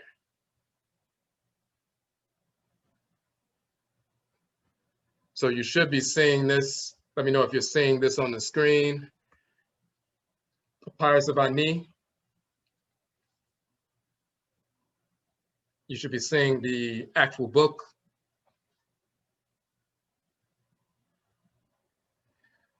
Okay. So this is the same text we said my belly and back are the belly and back of Sekhet, which is really Sekhmet. We just read that. And then it says my buttocks are of the eye of Heru. The word that they use for buttocks here is kepat, and it's the k sound and the p sound and the open palm for the d, so it's kapat and so forth. And they render that in this section as quote unquote buttocks, but it shouldn't say buttocks, it should say in reality hind quarters, which is what they utilize, how they translate it in another aspect of the text. And why do we say that? If the belly and the back are the belly and the back of Sekhmet, they're governed by Sekhmet. Feet, we just said, are my feet of Ptah, meaning the feet are governed by Ptah. The belly and back are governed by Sekhmet. The hips and legs are governed by Nut, but the quote unquote kepat are governed by the eye of Heru. Now, who is the eye of Heru? In the 42 declarations and so forth, and then you have another aspect of the text. Once again, it says, are the kepatu, the buttocks of Alsar Ani triumphant of the eye of Heru. What's important about that is, this is the the term for eye, arit, but the determinative symbol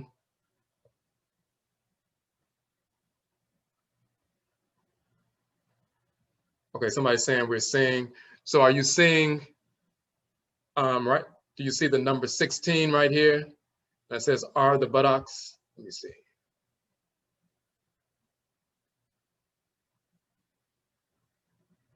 Okay, do you see the number 16?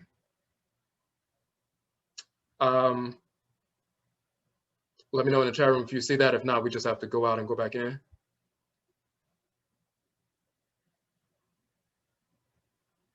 Okay, so somebody's saying that it's still on the Ankh book, so we're gonna go out and go back in so we can switch it up.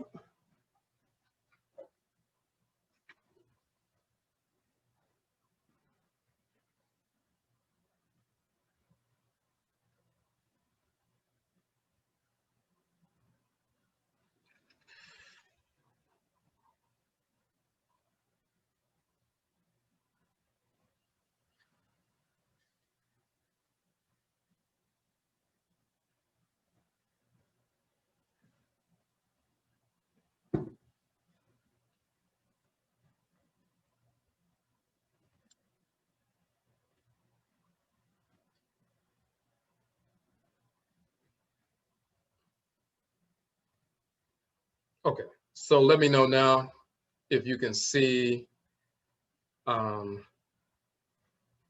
This particular text says, Asar Ani triumphant of Sekhet.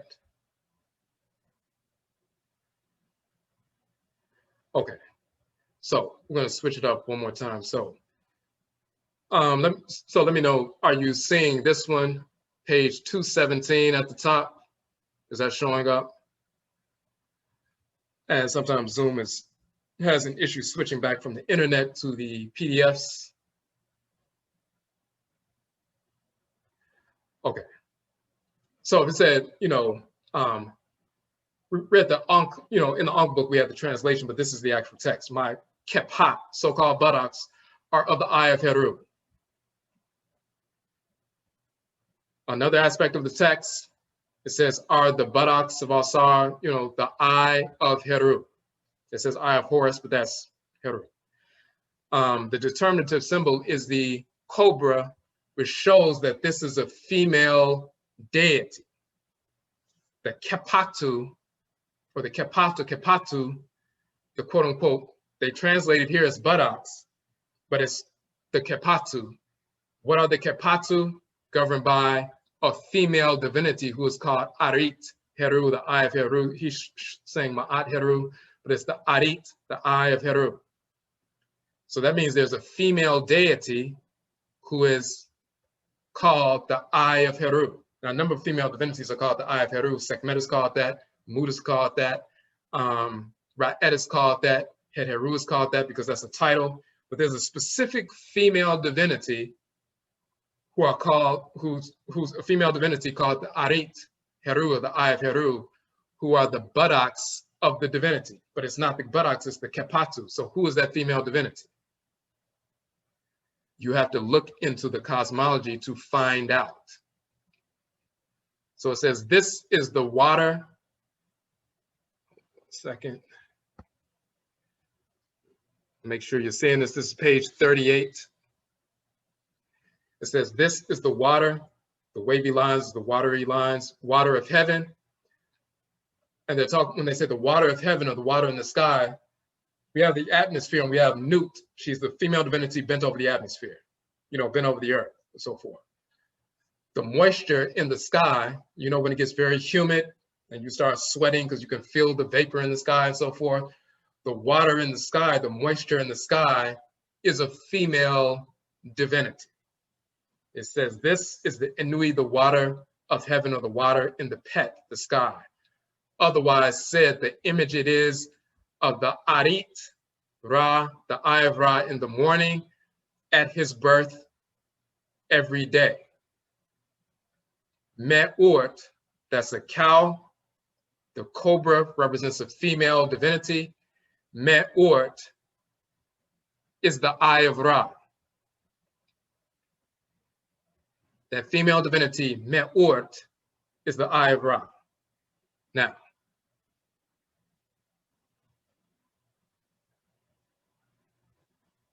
we can go back real quick.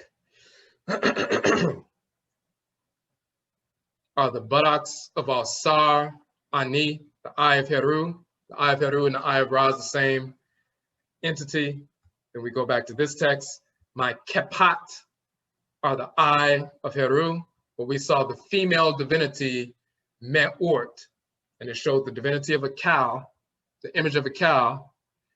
You see Me'urt, and then the cow resting on the all fours and so forth, and the cobra. So it's a female cow divinity. Who is that female cow divinity who gives birth to Ra every morning in the moisture in the sky? So when the sun rises, the birth canal is connected to, as we saw, the great cow in the sky with regard to the birth canal, the uterus and all of that, and the, divinity coming out the birth canal, but that watery substance in the sky that the sun enters into, that great watery substance, the water of heaven, is the female divinity Me'urt. So we're going to switch over to the PDF.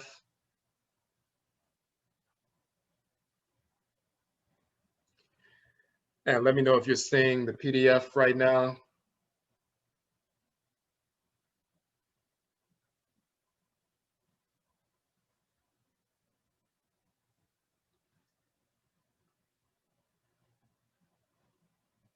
And we're going to go down to a particular image.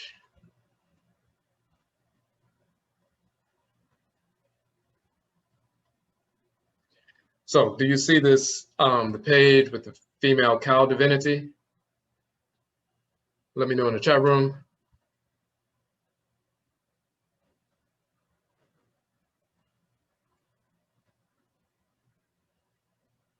You should be seeing Tahuti and that word on the screen.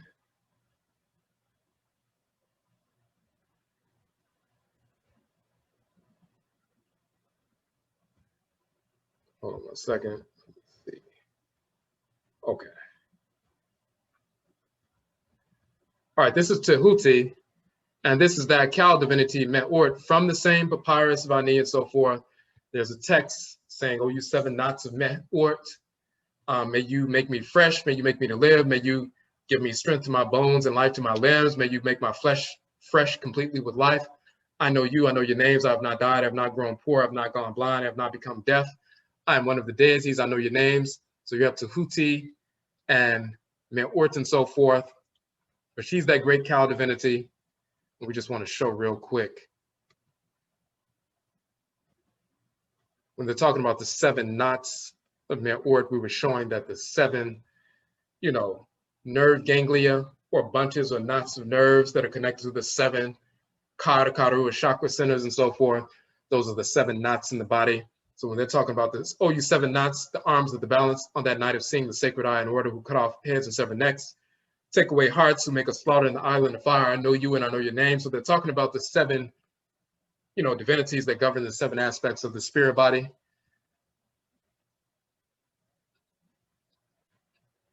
But this is the cow goddess that they just talked about. Kepat. The buttocks are the eye of Ra. The eye of Ra is Me'ort. She is the eye of Ra. She is the quote unquote buttocks, but the kipat of the body of the great divinity.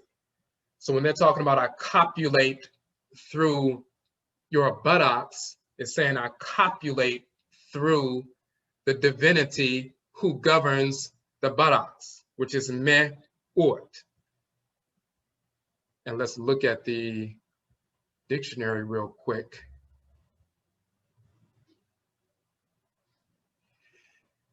And that word kepat or kepati and so forth, the buttocks, the thighs, the loins, they'll say the shame, genital organs, male and female, but they're talking about the great mother divinity. They showed the cow herself. And let's go back to that text real quick.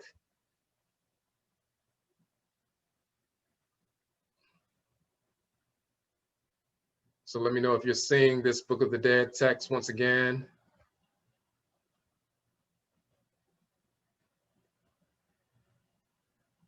And as you can see here, the name of the divinity, even the term Meh, you see the watery lines. Let me make sure, are you seeing that on the screen right now? You should be seeing Meh or highlighted in the text, in the medutu.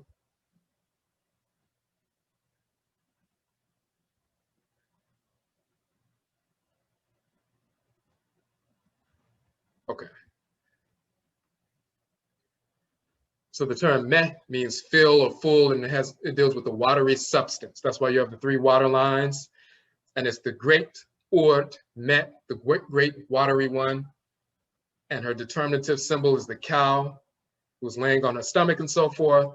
And the female cobra divinity showing it's a female divinity. And she is the eye of Ra. Ra, when he went up into heaven, he passed on his eye to Heru. And when Heru became king, the right eye of Heru is the sun, and the left eye of Heru is the moon. When Ra was king, the right eye of the sun was Ra, and the left eye was the moon, and so forth. So, Me'ort, or the Kepat, the buttocks, or the Kepat, is the eye of Ra. Who is the eye of Ra? Me'ort. She's the great cow divinity who gives birth to the sun in the sky every morning.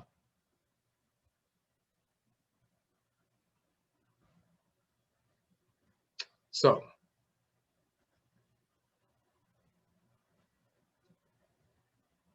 we're going to go back. So the reason we show that is they'll talk about in the text that Ra is born from the kipat, or the quote unquote buttocks, but they translate it as hind quarters of the great mother goddess Me'ort every morning. So and if you see a baby calf being born from a cow, from the behind, when the baby calf falls out of the body of the cow, it looks like it's coming out of the buttocks of the cow, but of course it's really coming out of the birth canal and so forth. So the term kipat means the hind quarters and so forth. It doesn't mean buttocks, it means the hind quarters, and the one who governs the buttocks or the hind quarters, she is the Eye of Ra. Who is the Eye of Ra? It's Me'ort. So you have to look in the actual text, and they will identify Me'ort as the Eye of Ra, and she is the one that governs the quote unquote buttocks or hind quarters. So if they're talking about I copulate through the kepat, quote unquote buttocks, but the kepat, they're talking about I copulate through the sacred mother divinity who is the kepat, who is the divine hind quarters or quote unquote buttocks of the great mother divinity who gives birth to Ra in the sky every morning. That's what's happening. If you know the cosmology, you know that's what it means. If you just read buttocks as translated by the whites and their offspring, it looks like he's saying, well, I copulated through somebody's buttocks, so I'm engaged in some dissexual activity. If you look at the actual term kipat, sometimes even the translators and Egyptologists will say, well, kipat means buttocks. But sometimes they'll properly say it means hind quarters, because when the baby calf is born or the son is born through the hind quarters of the kipat, of the great mother cow, Me'ort, just like a calf falling out of the body, you'll see the calf fall out of the body of the cow and fall on the ground and so forth, and it'll stand up and start wobbling and stand up and start walking and so forth. The same thing they would say it's happening with the sun every morning. It's coming out of the kipat, the great mother divinity Me'ort, the watery energy in the sky. The sun is born into that watery energy, and therefore it comes out of the female divinity who is the kipat, who is the quote unquote buttocks or hind quarters of the great mother. So that's that particular text.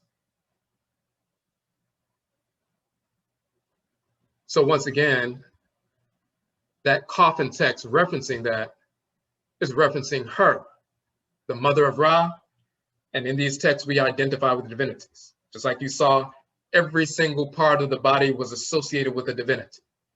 The hips and thighs were connected with Nut, the feet were connected with Ptah, the belly and back was connected with Sekhmet and so forth, the ears dealing with Apuwat and so forth, all these different things.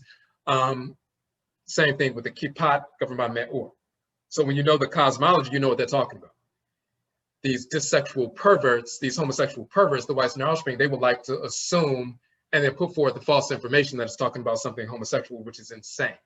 Now, the major text that they try to use is this text of the dating of the contendings of Heru and Set. It's called the contendings of Heru and Set. We call it Set and Anat, the dating of the contendings of Heru and Set, because they would like to use this particular text from the so-called Chester Beatty Papyrus. And they're talking about the fightings of Heru and Set, the battles that they had to determine who was going to be the next king and so forth. There's a specific scene within that text, a scenario where Set, it says in this text, attempts to sodomize Heru. It doesn't actually happen, but that's what the text says. And then something else happens, because it didn't really go down, and they'll say this is a representation of, dissexuality, homosexuality in ancient Kemet, because one deity is trying to sodomize the other deity. So if two deities are doing that, that's what's happening. It's an acceptance, a divine acceptance. In reality, this text is a corruption from an earlier text when it wasn't Heru, it was corrupted by the ones who compiled it later, the foreigners, because originally it was Set trying to force himself on a female divinity called the seed goddess, who was the consort of Ra. Set tried to rape the seed goddess. Then when the foreigners, who invaded Kemet at the time, retold this story, and it was captured on a papyrus. They took the seed goddess out of the story, and then they put Heru in the story. And we can prove that it was a foreign influence, and that was not the original text. Even in the way it's written here, it's still a repudiation of dissexuality. So this is their major text. They think that they have, evidence. Once again, hundreds of thousands of texts over 4,000 years. You have one text, the one we just read about, where it says copulating through the buttocks, that one line. We can prove that the buttocks are really the Kipat, which is the female cow divinity Me'ort, or Mehit Aura, who's the mother of Ra in the daytime and so forth. We've proven that easily. So it was never referencing that. So they lost that one. They lost Neon Kanum, Atep, and so forth. The only thing they have left is one text out of hundreds of thousands of texts talking about these very same deities. All of them are talking about Set and Heru and Asara and Aset, and all these different deities are talked about for thousands of years, hundreds of thousands of texts, and none of them, except this one, talks about a homosexual scene, and it's not the original text. So once they lose this battle, they lost all of them. Now,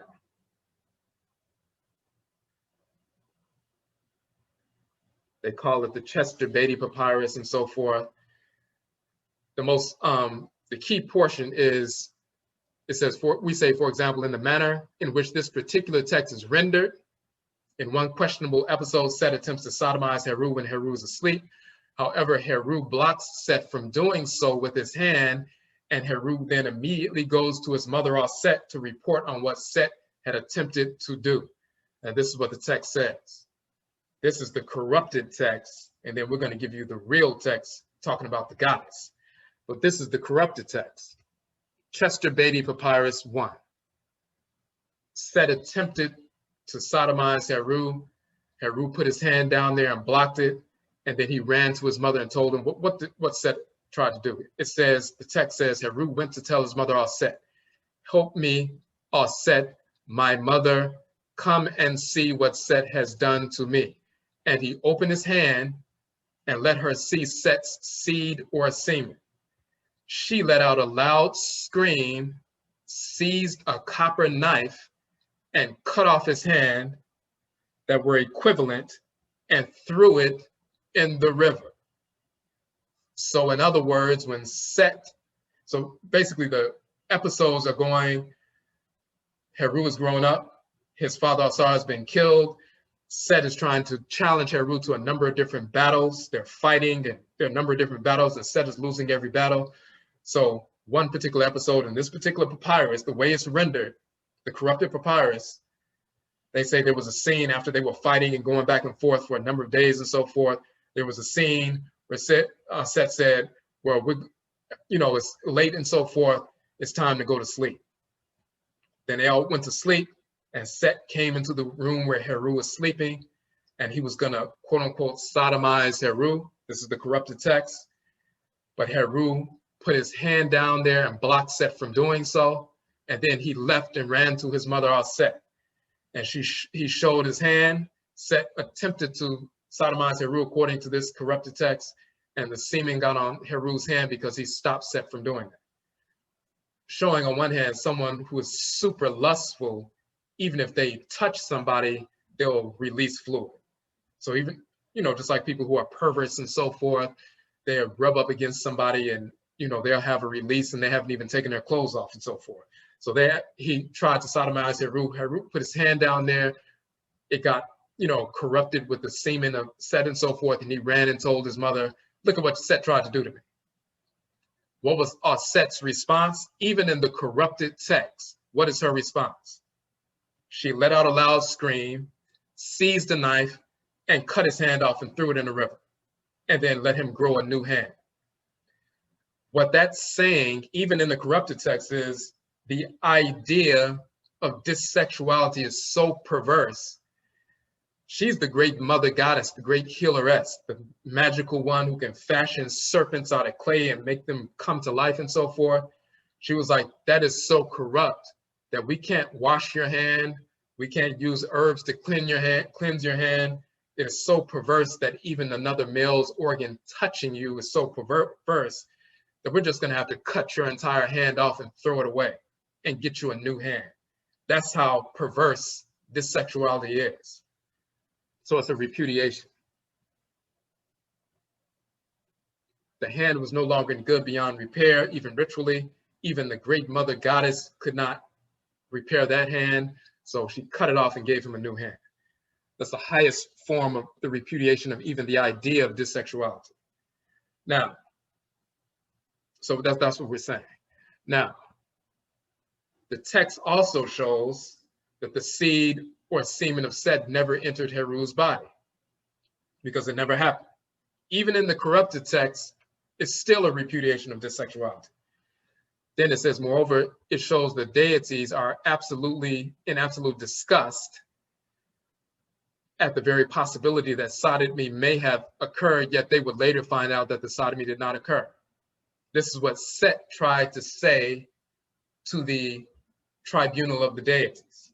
Because a lustful individual, if it's dark and it's at night and they try to sneak up and, imagine somebody trying to, a woman is laying in bed and they try to run up behind her while she's asleep, but she's actually awake. And they try to, force themselves on her. And as soon as they get behind her, she puts her hand down there, and as soon as the lustful individual touches her hand, he has a release. And then she jumps out the bed and runs and tells her husband, and look at my hand, look at what happened.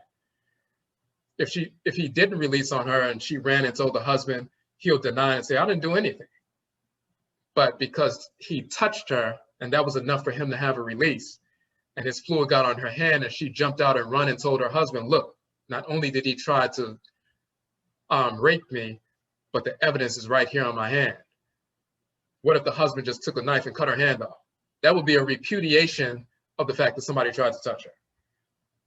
But the lustful individual, once the person jumps up and runs out of the room, they will assume, because they were so lustful, that the fact that they touched some skin, they just must assume that they actually were able to,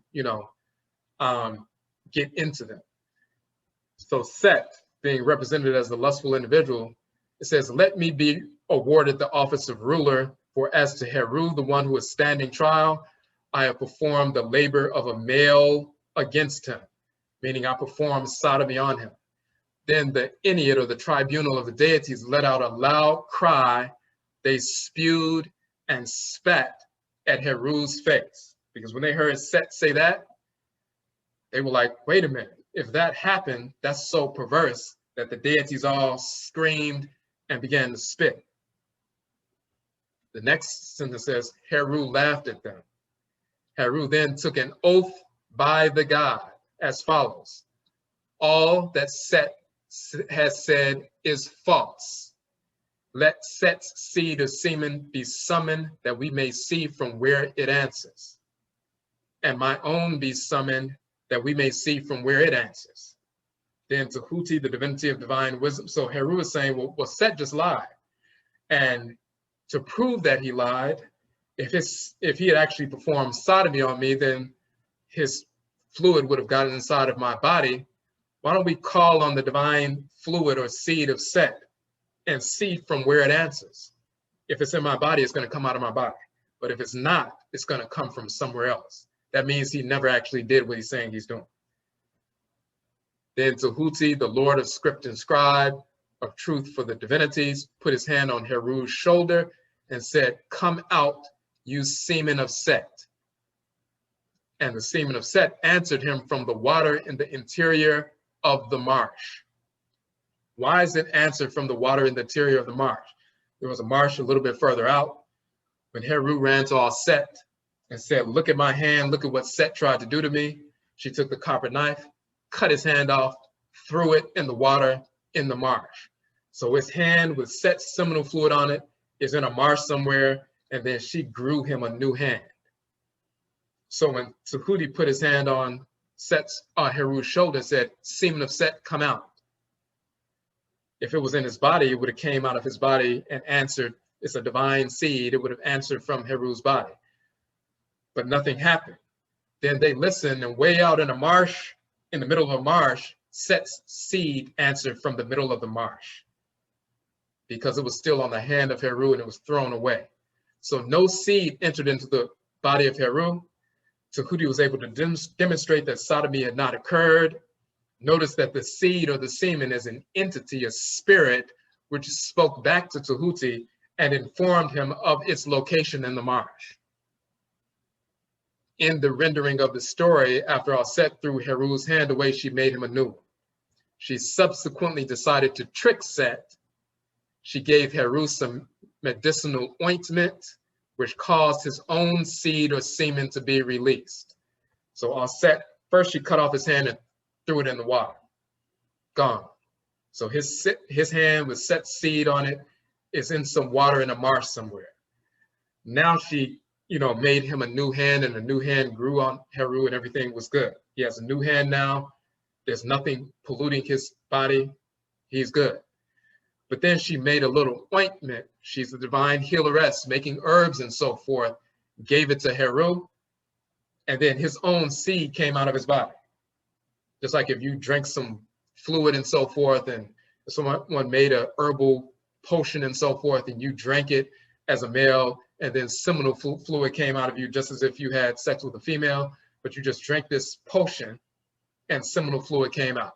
She gave him a special ointment, and then the seminal fluid came out of his body.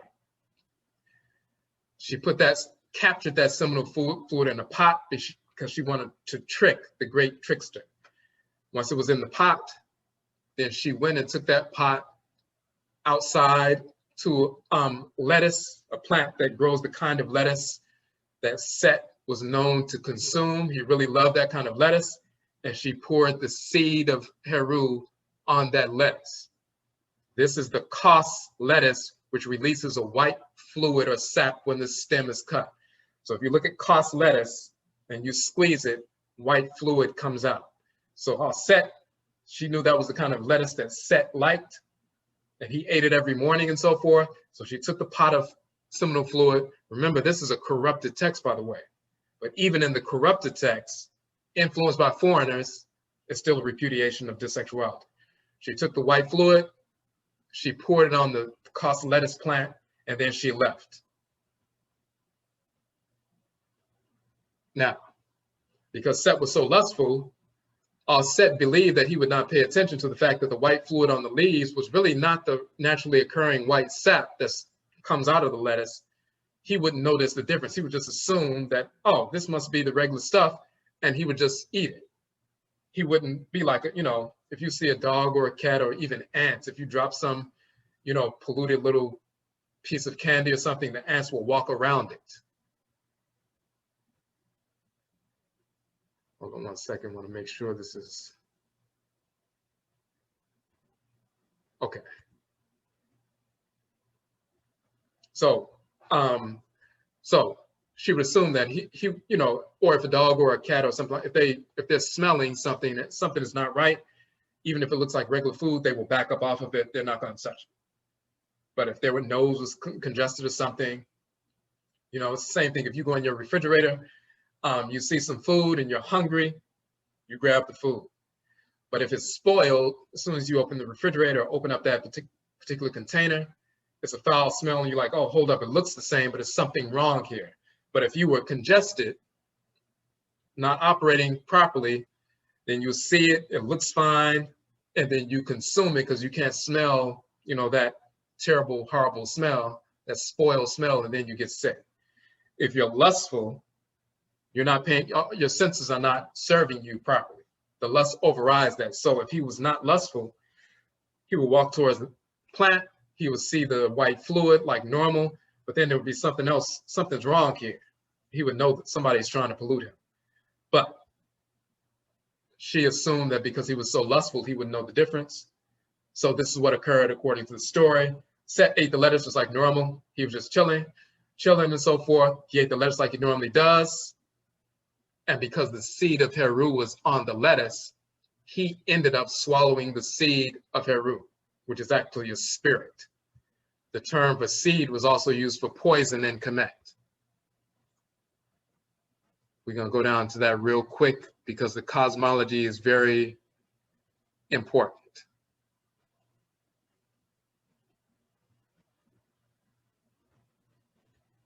And this is a pretty long article.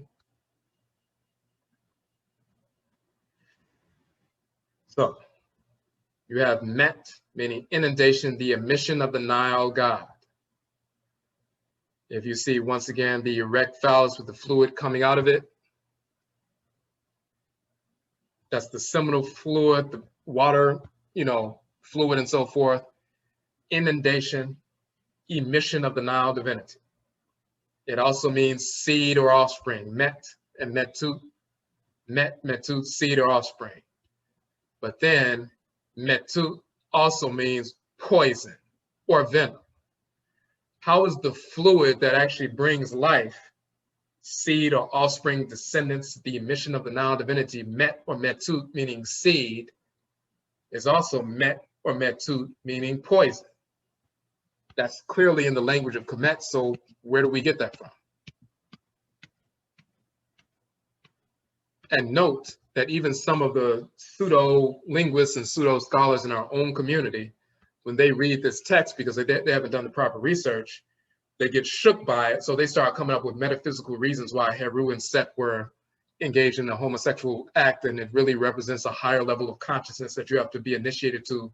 Pure stupidity, because they're not studying and they're really not doing the real research.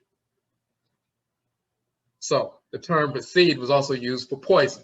Metut, meaning seed, emission of the divinity, coming out of the erect phallus of the divinity, is also poison. When the seed semen of the male is inside the female, it is life-giving. Copulation happens, conception happens, and there's conception and the child is born of that. It's life-giving or regenerative.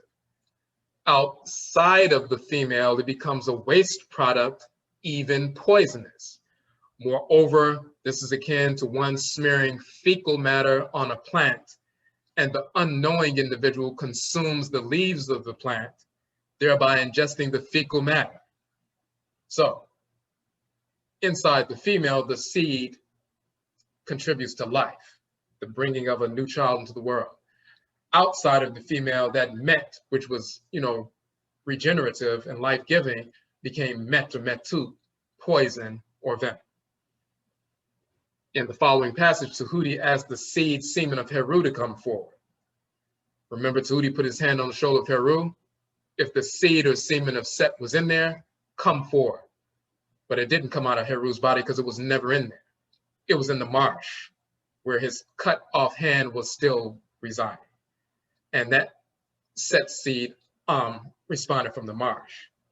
Then he went over to Set and put his hand on Set's shoulder and said, "Come out, you semen of Heru."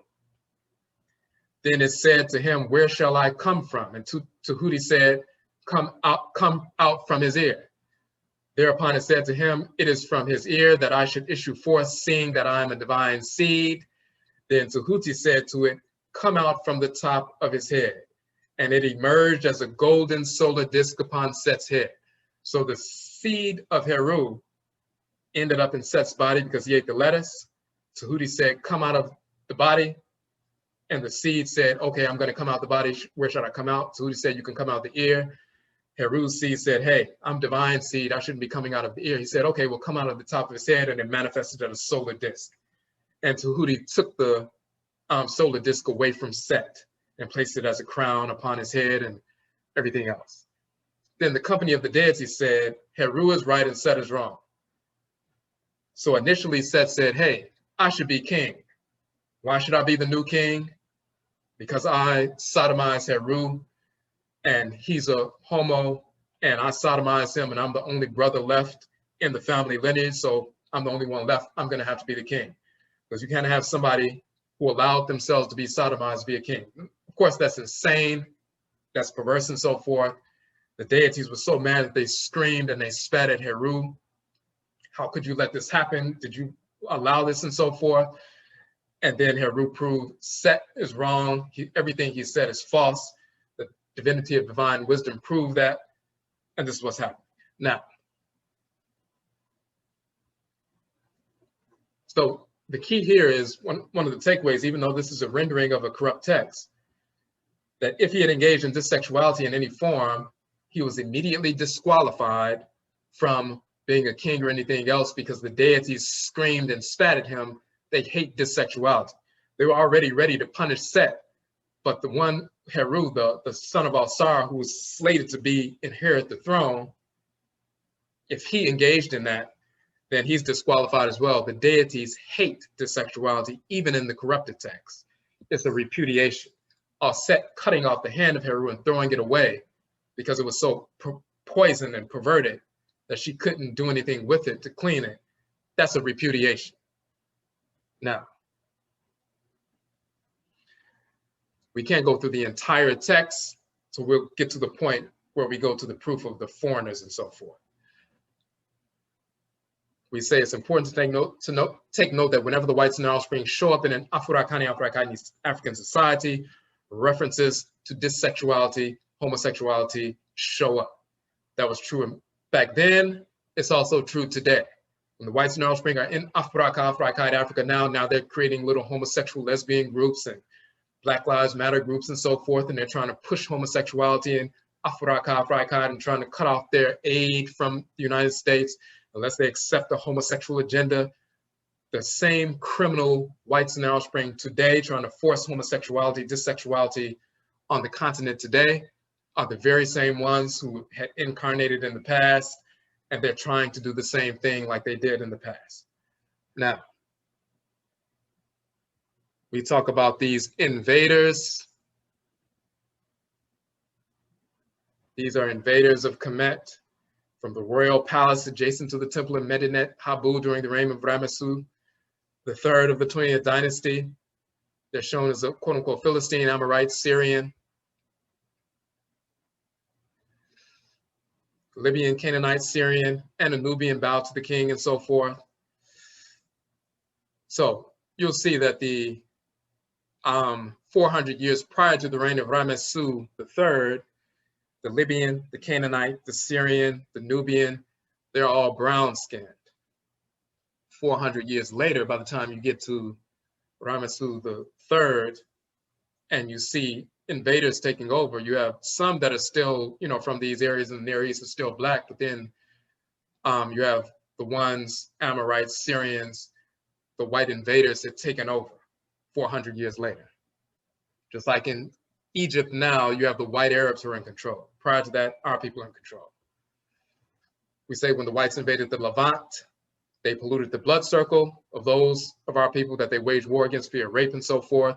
Their perverse culture, inclusive of dissexuality, homosexuality was, included and so forth. Now, here's the proof. In the contendings of Heru and Set, prior to the attempted sodomy event, Ra, the creator, asked Tahuti, the divinity of divine wisdom, to write a letter to the great Nsorot, the goddess Neet. She's a great mother divinity. He wanted her to rule as to who should become the new king. This is an ancient Afurakani, Afuraitkaitnut practice. We show in Akan culture when the Nananom Nsamanfo, the elders and eldresses, can't reach a decision in a tribunal and so forth, they will say, Ye call bisa aberewa, meaning in this context, we are going to consult or divine with the earth mother and so forth, as well as the female divinity of divine wisdom. They will leave the tribunal, engage in divination. When they come back, the elderess mother divinity's ruling is final.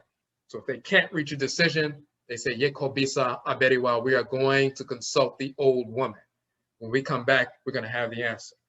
The divinities were trying to decide if Set, the brother of Alsar, should be the new king, or should Heru, the son of Alsar, be the new king. There was division within the tribunal. And then Ra told Tahuti, the divinity of wisdom, write a letter to the great mother divinity, the eldest mother, and ask her what should happen. And that's going to be the final ruling. We still do that in our Khan culture today. When Neet renders her judgment, she chooses Heru to be the rightful heir to the throne of Alsar. However, Neet also states that Ra should double Set's inheritance like a consolation gift. Okay, you're not going to rule the country, but we're not going to let you walk away with anything. Heru is going to rule the entire country. Set is not going to rule the country, but she said you should double Set's inheritance, and as part of that, Neat orders that Ra should give his 2 daughters, the female divinities Anat and Astarte, these 2 goddesses, to Set as wives. Then Neat the Great, the god's mother, sent a letter to the Ennead saying, award the office of Alsar to his son Heru.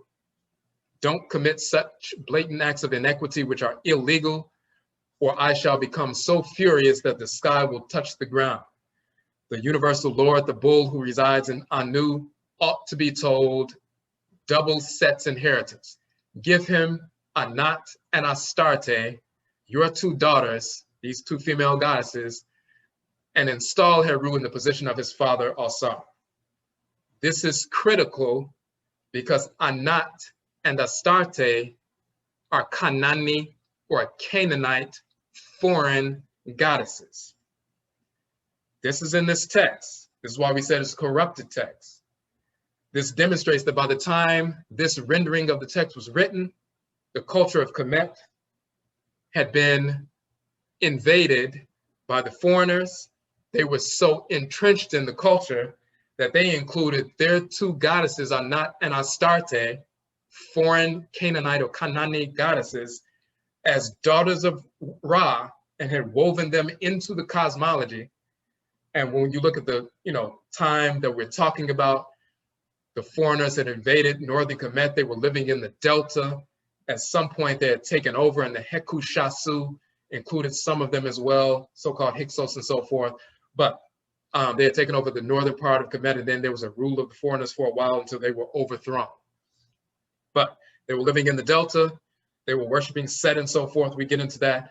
But if the great mother divinity Neat is saying, hey, give Set, Anat and Astarte, your 2 daughters, these 2 goddesses, give them to him as wives, since he's not going to inherit the kingdom. If you're going to give it all to Heru, don't leave Set empty-handed. Give him your 2 daughters as wives. The fact that she's saying that Ra's 2 daughters are Anat and Astarte is showing that the foreigners had influenced the culture to the extent that whoever wrote this papyrus was either a foreigner or one influenced by a foreigner, and they included foreign deities that had nothing to do with the culture of Kemet and literally made them daughters of Ra. That's a time stamp on this papyrus showing that it is not an original text. And we're the ones who brought that out in this context, showing the connection between that and when the cracker shows up, dissexuality, homosexuality shows up. Now, so they have been assigned and incorporated into the cosmology, assigned as daughters of Ra and later wives of Set. The Chester Beatty Papyrus, Kahun hieratic papyrus fragment for the 2 versions and so forth. Now, that means that Kemet in that era had been compromised by the North. And you see Anat, the female divinity Anat, sitting on her throne in the form of an ancient Kemeti female divinity, but Anat is a foreign goddess. Now we have to get into this notion of Set. It's called Baal in ancient Kemet. The foreign divinity Baal, here's Baal wearing a crown similar to the white crown of Kemet in the Near East. And then later on, his images start changing into the image of the whites and their offspring who invaded the Near East and so forth. But Baal in the Near East, he is identified as Set in Kemet. Why is that important? Because Baal, and he's called, and it's written as Ba'ar in Kemet because there was no L in Kemet. Ba'ar is Set. So just like you have, Obatala in Yoruba, is Alsar in ancient Kemet, and Awusi and Akan and so forth. Set, the trickster and the messenger, is Eshu, Elegba in Yoruba and so forth, and Awuku Anansi and Akan. You have Baal in the Near East, in the Levant. He becomes Ba'ar, which is a title of Set in ancient Kemet. Why is that important? Because in Canaan, or so-called Canaan, the deity Baal, which is Set, Baal is the husband of Anat.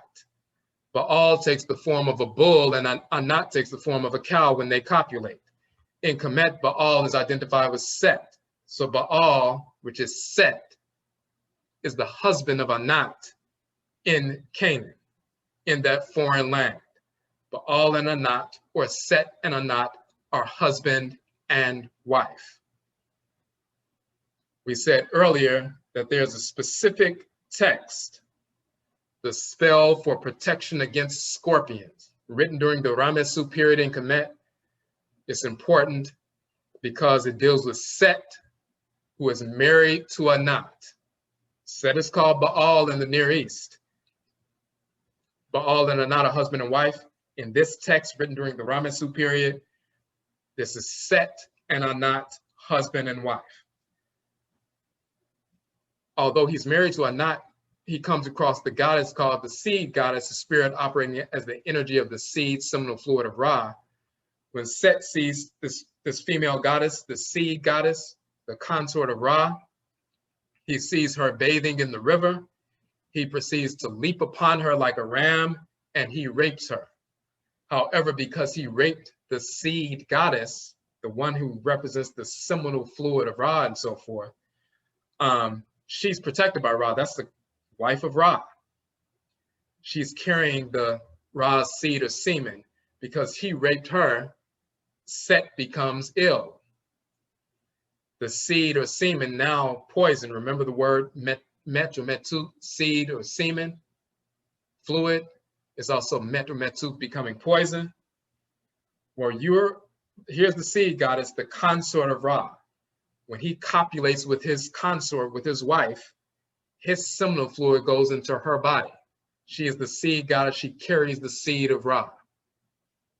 But then if some fool comes along and rapes her and he penetrates her, well, once he penetrates her, the seminal fluid of Ra now gets into his urethra, gets into his body.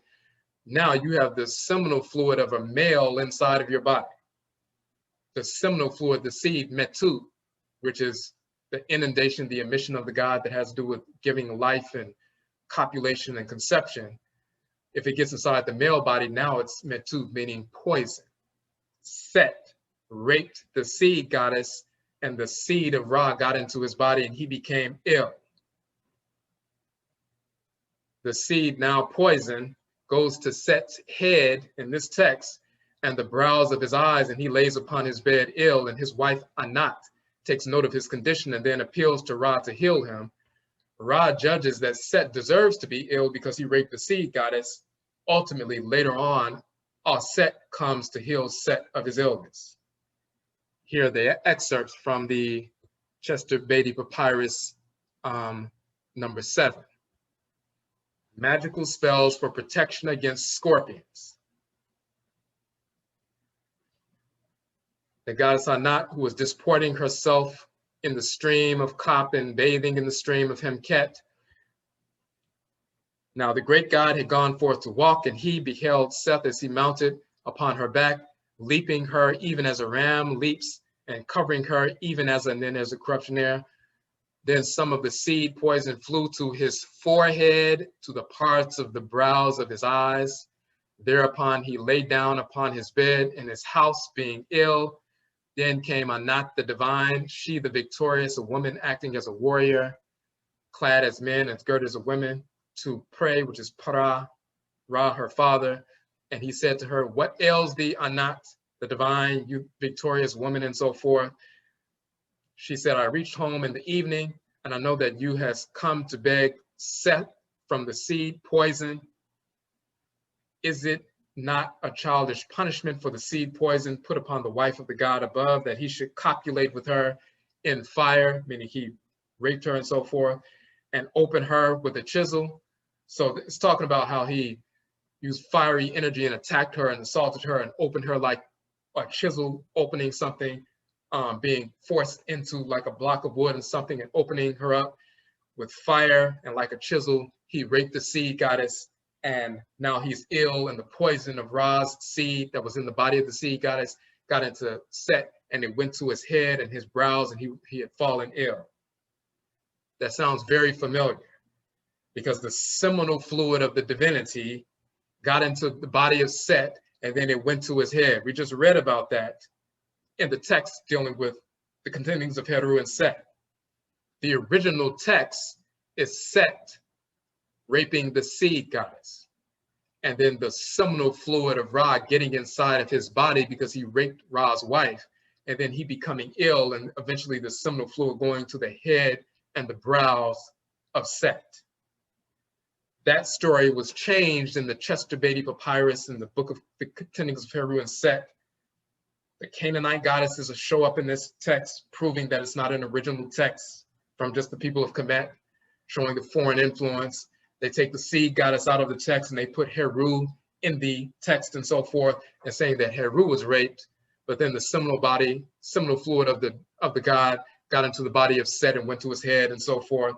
This is the original text, and it was imported into the contendings of Heru and Set. When the cracker shows up, you know, dissexuality shows up. So we talk about the seed goddess, personification of the seed of the creator of the god, and so forth. So you'll see that we just show that mut, or metu, seed used also can mean poison. Not intervened with Ra, asking the creator god to save him. Ra ordered all Set to remedy Set with the help of her knowledge of magic. But it says the seed goddess was the personification of the seed of the creator god. She was forbidden to anybody but the creator god himself, and violating her would lead to a terrible death by poisoning. Now,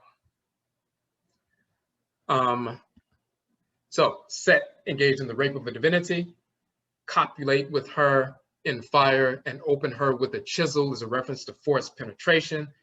The seed ends up in his body, and so forth. But now we go a little bit further. The story of Set and Anat is Baal and Anat in Canaan or Canaan, later reconfigured in Kemet. Moreover, amongst the Hittites, the myth is given more texture to its expression in Kemet. Some identify the seed goddess as Het Heru, who in this rendering is the wife of Ra, wife of the god above. In Canaan, as well as Hittite culture, again in the Near East, the creator is called El in Canaan. Amongst the Hittites, he's El Kunirsha. His consort is Atirat, or Ashertum, or Aserdu in Hittite. Atirat is Ater in Coptic and Hathor in Greek and Het Heru and so forth. So El Kunirsha and his consort Atirat, the ancient Afurakani, Afuraitkaitnit people who migrated from Kemet into Canaan region. They carried Ra the Great became Ra, and Ula, and Allah, but when the Europeans invaded, Ul became Al and El and all of that. But El Kunirsha is a representation or corruption of Ra. Amongst the Hittites, Atirat is Ater in Coptic, that's Hathor in Greek, that's Het Heru in the ancient language and so forth. She's called Asherah and Ashertum. In the Ugarit rendering of the story, Baal and Anat came upon Atirat, or Het Heru, sitting by the sea. She is the sea goddess. So you already have the Canaanite myth of Baal and Anat. And Baal was really Set and Anat. Set sees the sea goddess. He rapes her. And then, you know, the seed of Ra gets inside his body. He gets sick and so forth. Now we go to the Hittite myth. El Kunirsha is Ra. Atherat, or Asherah, is Het Heru, the sea goddess, and so forth. And in the Ugarit rendering, you know, the Hittite myth, that's the Ugarit or Kanani rendering. But when we get to the Hittite myth, we get more texture. Atherat is from a book called Atherat, as found by Ras Shamra, by J. Watkins. The next section begins the bulk of the text concerning Atherat, which is Het Heru, Atherat, amongst the Hittites. We first see her sitting by the sea using a spindle and doing laundry. She is identified in advance as one of those, or the one who entreats El, the divinity El, which is Ra. During her labors, she sees Baal and Anat coming and begins to fear and tremble. That is Set and Anat in the text about healing the scorpion's bite. That is Baal and Anat in Canaan. The sea goddess Atirad or Hereru, she starts trembling because she sees them coming for her. She doesn't know what's going on. She wonders aloud if they have come to kill her sons. This appears to scholars to be a reference to something that was part of the myths of Ugarit that is not preserved among our current texts. The story of Baal killing the children of Atirat is alluded to here and elsewhere in the Ugaritic text, but is nowhere found. In order to complete their understanding, scholars turn to a Hittite myth that they think is probably Canaanite in origin. In this myth, Ashur-tum or Atirat tries to convince the storm god Baal to sleep with her. She is refused, and the storm god tells El-Kurnisha, El, Ashur-tum's husband, of what has happened. El-Kurnisha advises the storm god to sleep with Ashur-tum and then humiliate her. The storm god Baal, which is Set, then accepts Ashur-tum's invitation, but upon finishing the act informs her that he slew 77, even 88 of her sons. Ashur-tum is humiliated and terrified. So between the Hittite text and the Canaanite text, you have this notion of El, who is Ra, also called El-Kunisha.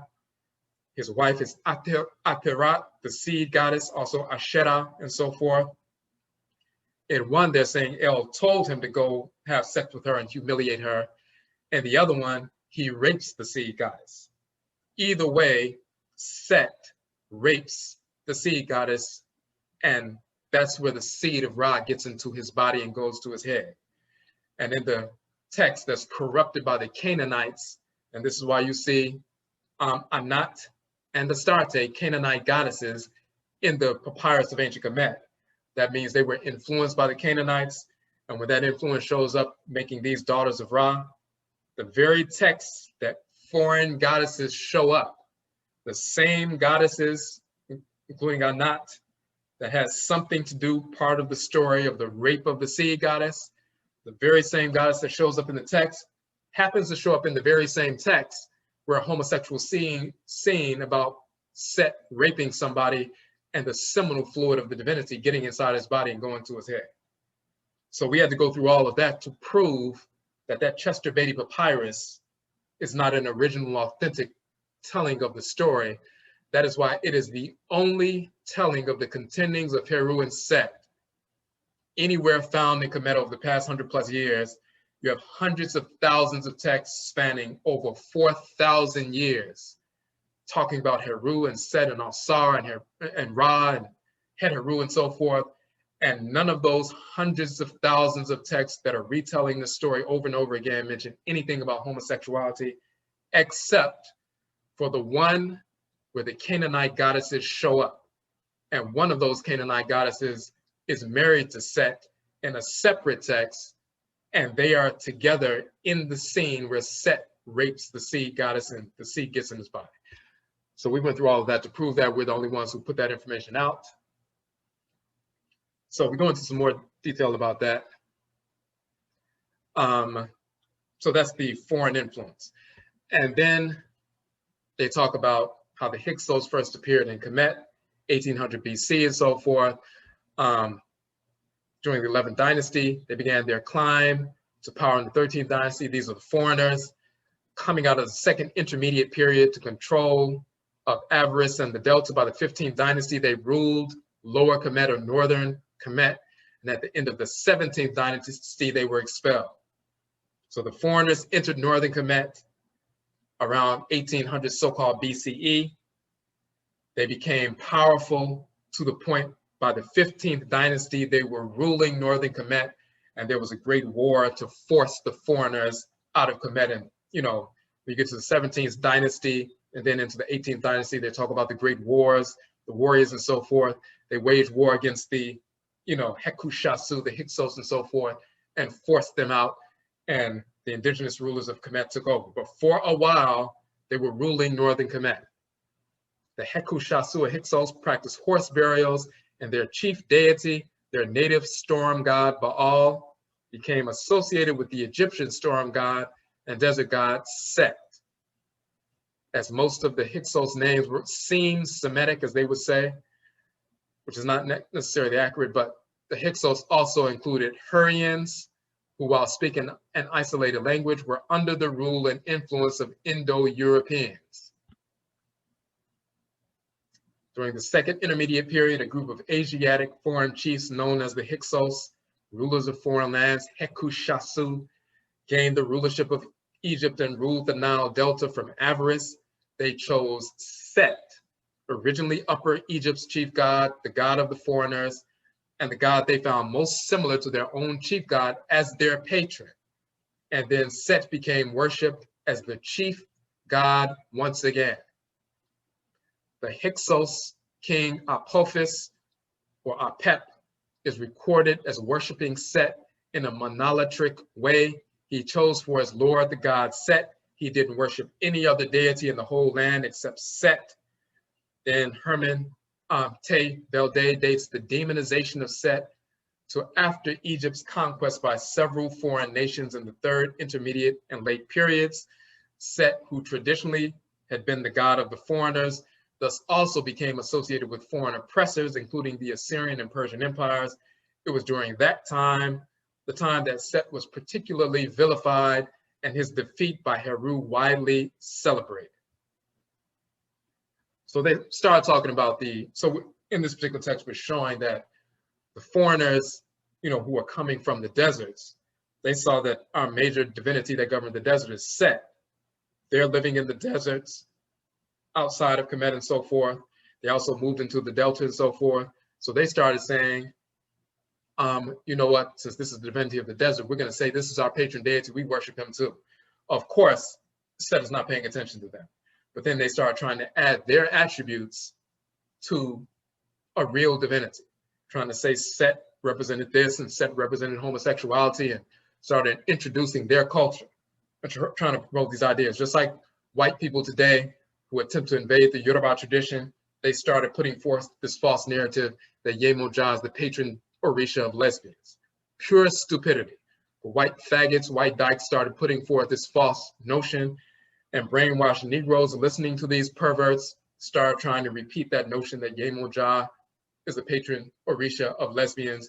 In reality, Yemoja and all of the Orisha hate lesbianism and dissexuality, period. Now, so we're going into that. We're showing that the term Ba'ar, as rendered in Kemet, with the determinative of the Set animal, is the spelling of Baal. It becomes Ba'ar in Kemet. That is a title of Set. Now, that's why the Battle of Kadesh, Ramesu III, it says Set, great of strength, and Baal himself. So, and just to mention also, late period texts from Ptolemaic temples during the time of the Greeks include Asiatics, along with the unwashed, the insane, and the bearded, among those forbidden to enter the temple sanctuaries. So the white foreigners, as well as those who are unwashed, if you have Black people who are unwashed, those who are insane, or those who are bearded, they couldn't enter the temples. But the Asiatics also were not allowed to enter into the temples because they were seen as no different than those who were unwashed or insane, spirits of disorder. They were not allowed to enter the temples. Only the whites, when the whites invaded Kemet and took over the northern portion, then they started going inside of temples because they had invaded. But prior to that, they weren't allowed in the temples. Now, so we go into some more information there, but we don't want to go into, we're already way over time. So we don't have to go into that part, but basically what we're showing in that particular text, that is the one text with it. They say, hey, this is a homosexual scene. It took place between two deities. And we prove that number one, that text is not actually supporting homosexuality, dissexuality. The entire text, even the way it's rendered, is a repudiation of dissexuality. Then on top of that, the original text dealing with overcoming the scorpion sting, talking about the marriage of Set and Anat and Set raping the seed goddess and her, that seminal fluid from Ra getting inside the body of Set and going to his head. That's the original story that you find amongst the Kanani people, Canaanites, as well as the Hittites and so forth. That's the original story that was corrupted, and Heru was stuck in the place of the seed goddess and so forth. So all ways you're looking at it, it's a repudiation of dissexuality, homosexuality. That's the text they hung their hat on and so forth. We destroyed that. There was another text where they showed a male and a female copulating, and the female was bent over, and they tried to say that that female that was bent over was really a male. It's actually a female, and you can clearly see that in the text. So they're grasping for straws. But the contendings of Heru and Set, that's the one text they're like, we got evidence now. Even though one text out of hundreds of thousands of texts spanning 4,000 years, if you have texts literally that are taken from 4,000 years of publishing in ancient Kemet, you find temples that are 4,000 years old, 3,000 years old, 2,000 years old, 1,000 years old, and so forth. Texts going back from the earliest dynasties to the late period and so forth, the end of the dynastic period, you have thousands of years of texts, all cataloged in a database and so forth, that span over hundreds of miles and so forth, dug up and cataloged and organized. And the only text you can find that represents homosexuality is one that actually repudiates it, and also is a corrupted text on top of that. That's what we've exposed. Now, there's one instruction of Ptah, when you read through this section, you'll see it's very straightforward, but this is one of those texts that they mistranslate, and they will even admit that they didn't understand what the real translation should be, and we prove what the actual translation is. So, instruction number 35, the oldest book in the world, the book of Ptah, talking a series of instructions about how to behave and so forth.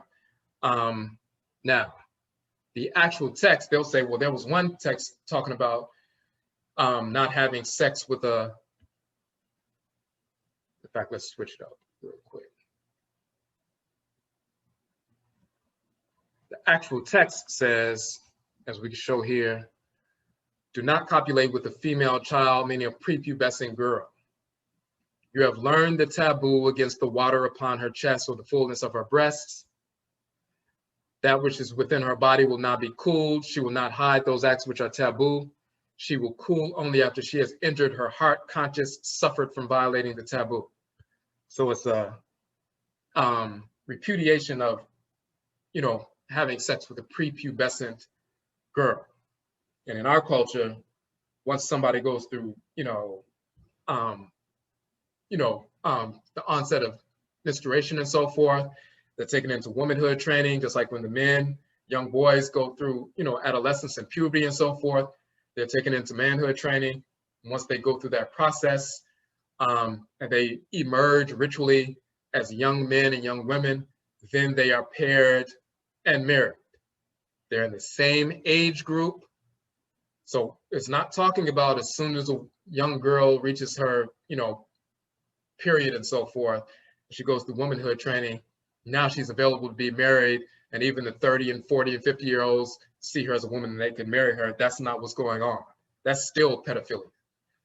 It's once she goes through womanhood training, say if she's 16 or whatever, and depending on, where they are, like in rural areas, even in Ghana, we have a text cited that talk about how the onset of menarche, or the beginning of the menstrual cycle, can start as early as 13 and 14, and in the city, in the urban areas, but in the rural areas, it can be as late as 16. The average age is 15.6, they were saying. Sometimes 16 years old, as late as 17. So around 15, 16, often in rural areas is when, the period begins. urban areas where people are more, consuming the foods and engaging in the lifestyle of foreigners and so forth, the onset of the cycle begins earlier. So, but what it's talking about is when a girl gets to that point, when she's around 14, 15, 16, then she goes through that womanhood training because the menstruation cycle has begun. When she finishes training, if she's a young adult, she can be 15, 16, 17 or whatever. Now she's ready to be married to the young man who's 15, 16, 17, who's gone through his manhood training. Now they can pair up. It's not about as soon as you reach a cycle, there's some old perverted males want to have sex with young teenagers. That's just as perverse as anything else. Now, we can't go through the whole thing. You can read through the whole piece, but we just want to show. They're mistranslating the text because instead of saying, do not copulate with a female child, what they say, they try to say the text is saying, do not copulate with an effeminate male. Don't copulate with an effeminate male or a young boy in this particular context. You can't do it in certain ways, but you can still do it in other ways. They're trying to say that hemet, kert, means a effeminate boy, which is perverse. So we go through the actual text. They try to say it says don't have sex with an effeminate boy or an effeminate man. It suggests that some forms of sexual deviance, including dissexuality, homosexuality between non-effeminate boys and or men was accepted, but you just don't want to have it with effeminate boys or effeminate men, which is totally inaccurate. They deliberately mistranslate the term hemet, kert, as well as the usage of the pronoun F in the text. Hemet means woman or female. The determinative symbol is a female. This is the hemet. And then the term kert or kart means child.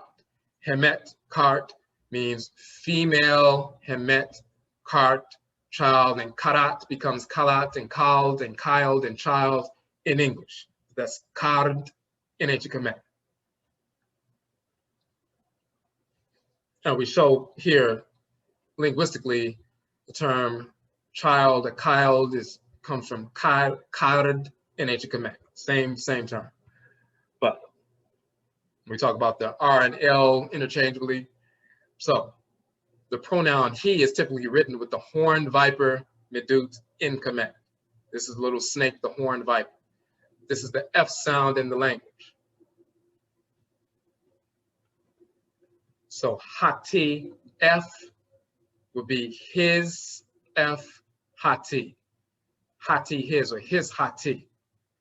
This is the forepart of a lion, just the face, the chest or breast, and the front legs. The hati, that is the chest or the breast or the forepart or front part of a lion. It means the forepart or the breast and so forth, the chest, the front, the breast. Now, the usage of the term F or he or his is used throughout this instruction, after initially referring to the individual as a female child. So Ptah Tep says this is a female child, hemet kart, but then refers to the female child as he throughout the rest of the text. Why would Ptah Tep initially refer to the individual as a female child, do not copulate with a female child, a prepubescent child, but then after saying hemet kart, a female child, refer to that female child as he instead of she or her? Was this a scribal error? No, it's a common practice in our ancestral cultures.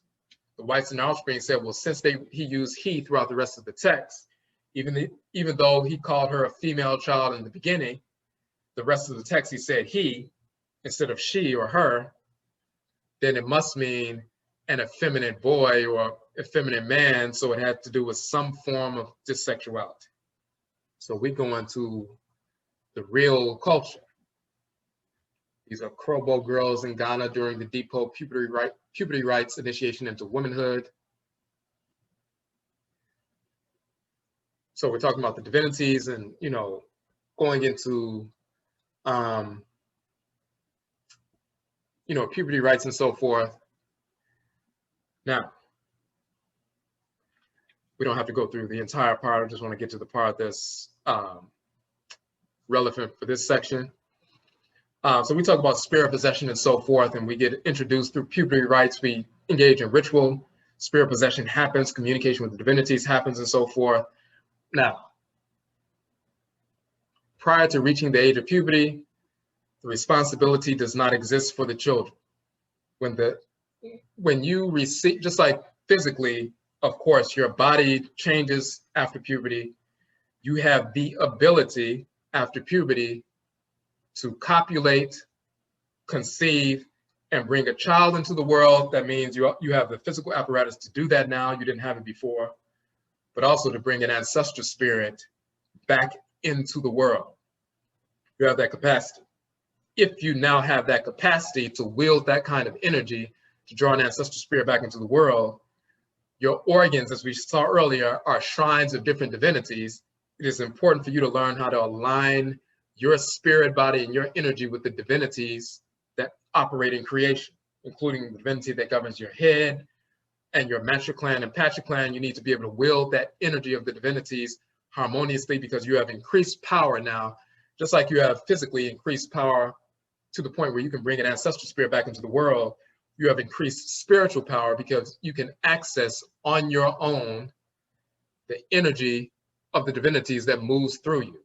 Prior to puberty, you couldn't bring an ancestral spirit into the world, and you didn't have access to be able to wield that energy. So your parents did the rituals with libation and ritual song or ritual dance and so forth. They govern those rituals for you, and you participated.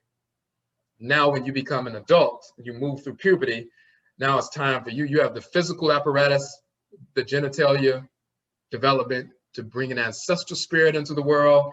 But that also means through that, you know, your reproductive organs, those are shrines for the energy of certain divinities that you can wield that energy to influence events, transform your behavior, engage in healing and protection and so forth. You need to learn how to wield that energy you've just been given. So you have a responsibility now. That's why we take youth through rites of passage. Now, prior to that though, reaching puberty, that responsibility doesn't exist. Physiologically, boys and girls appear kind of similar and function similarly in many ways. This is why in different Afurakani, Afuraitkaitnit cultures, they refer to girls with the same term they use for boys. When menstruation begins, these girls are then referred to as females or women. For example, amongst the Kagatla people of South Afuraitkaitnut, prepubescent girls are referred to as boys, basimane, because they have not yet menstruated. So we'll talk about that. So we're talking about obtaining the opinions of a number of quote unquote witch doctors, the Dingaka, among them Morema and Letsebe. He draws an extensive period in field work, so he's talking about that, but he notes in the first section of the paper that while the Kagatla once informed their children that conception occurred following the visit of an elderly woman to a bearded snake who resides in the pool of water, adults believed that conception rightly occurred following copulation and the mixture of a man's semen or mare with a woman's menstrual blood, mosese. Brief notes on tobalo, sexual intercourse among children, are also included. The writer notes that prepubescent girls were referred to as basimane, boys, because they had not yet menstruated. Moreover, after menopause, some cultures refer to postmenopausal women ritually as men. As the Lowili phrase it, at the menopause, a woman turns into a man.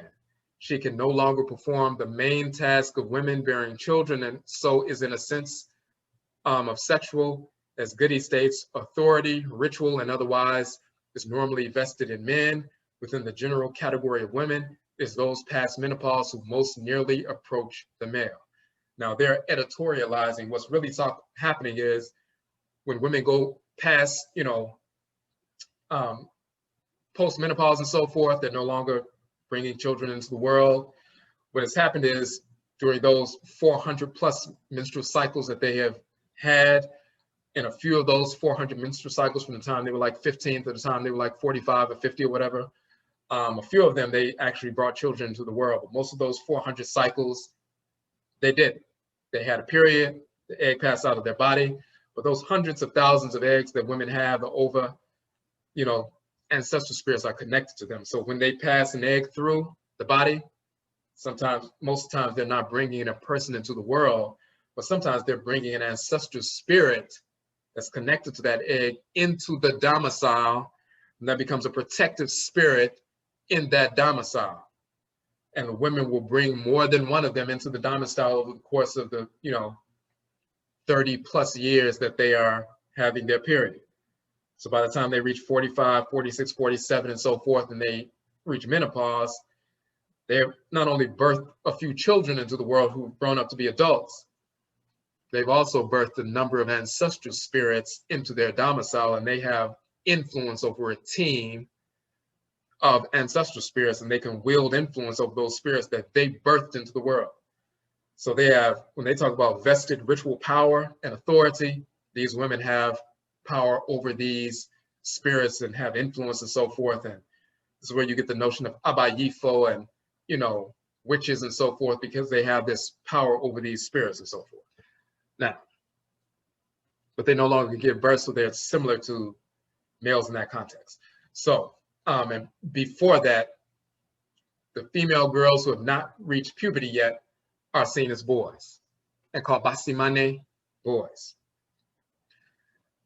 The concept of referring to prepubescent girls as boys because of their behavior has been retained in the culture in America. Having lost knowledge of our ancestral languages, appropriated and modified words, phrases, concepts from English to reflect our traditionally held, ancestrally inherited, innate worldview. This is why our people in America, Afurakani, Afuraitkaitnut people in America, refer to prepubescent girls who wrestle, fight, climb trees, and play just as rough as the boys as quote unquote tomboys. That's the same thing as saying basimane amongst the Kagala people. We just say tomboys, like, oh, she's a tomboy. That doesn't mean she's a lesbian. And you see even these supermodels and so forth, they'll say, oh, when I was young, I was such a tomboy. And, but then when I, started growing up and became a woman, I became, more womanly and so forth. But I was a tomboy. I used to climb trees and fight and run around and get dirty and everything else.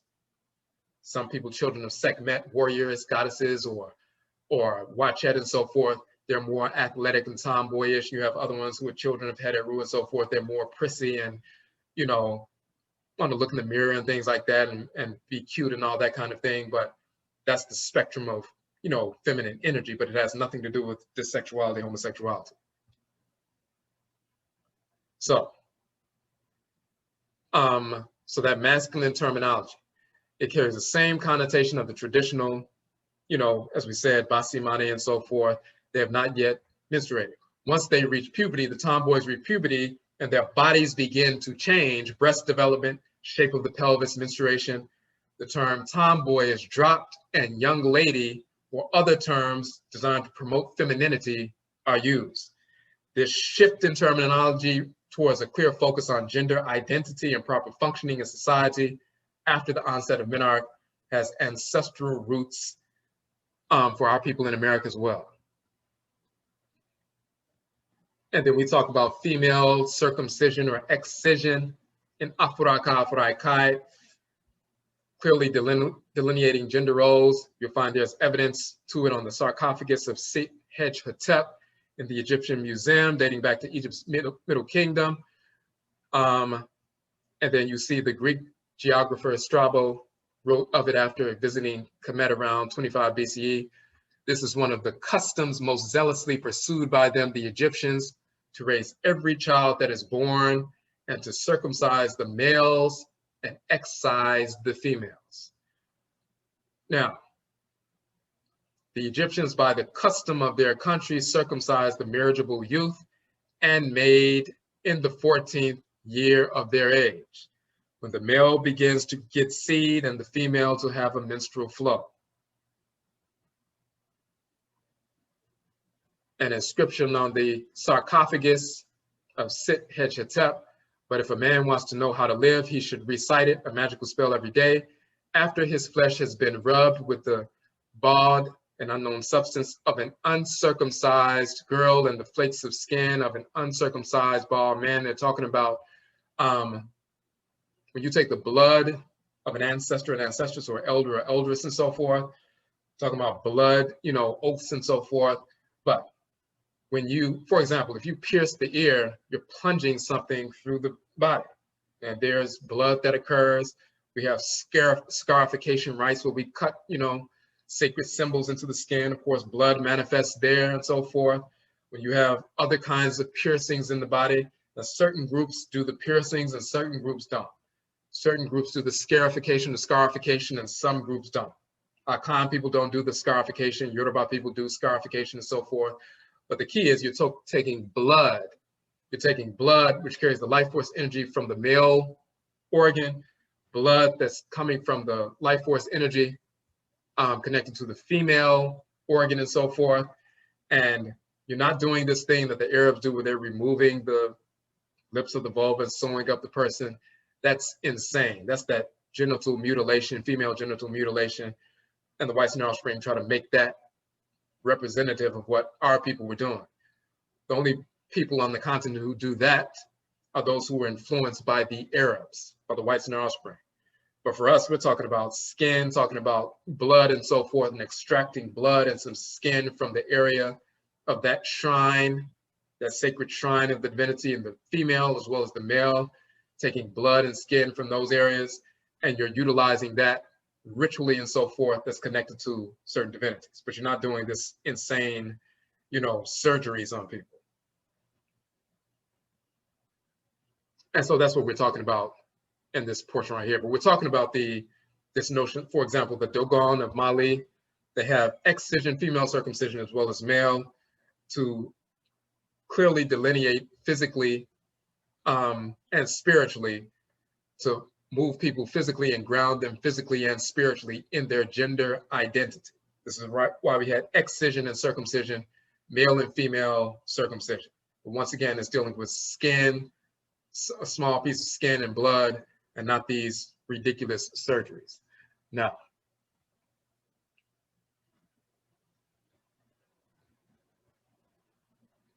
and the final piece is, it says, you have learned the taboo against the water fullness upon her breasts.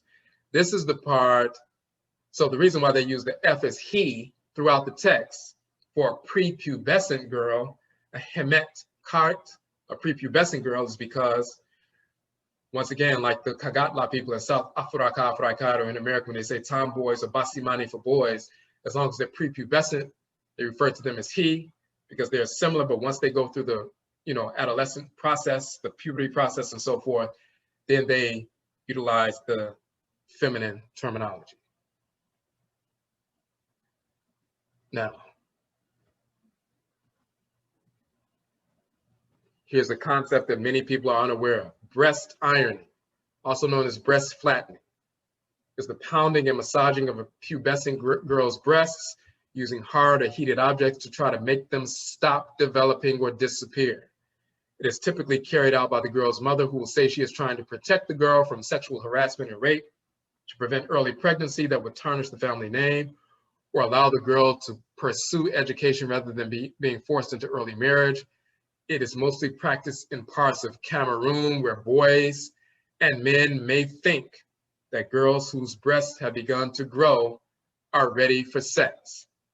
The most widely used implement for breast ironing is a wooden pestle, normally used for pounding tubers.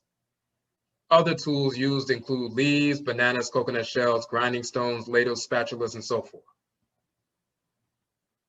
So they're using a method where they're trying to flatten the breasts of a young girl, because as soon as the breasts begin to grow, she starts to look like a grown woman. So some boys as well as men will say, oh, that's a woman who's ready for sex, and they'll try to pursue her, even though she's a prepubescent girl. She hasn't fully, developed and gone through rites of passage yet and so forth. They don't want them having sex, because once the breasts begin to grow, that's the obvious, most obvious example that the girl is beginning to develop into a woman. And some will seek to take advantage of that. The response has been, which is a negative response, they start trying to suppress the growing of the breast by breast ironing, but that's not the traditional practice. Now,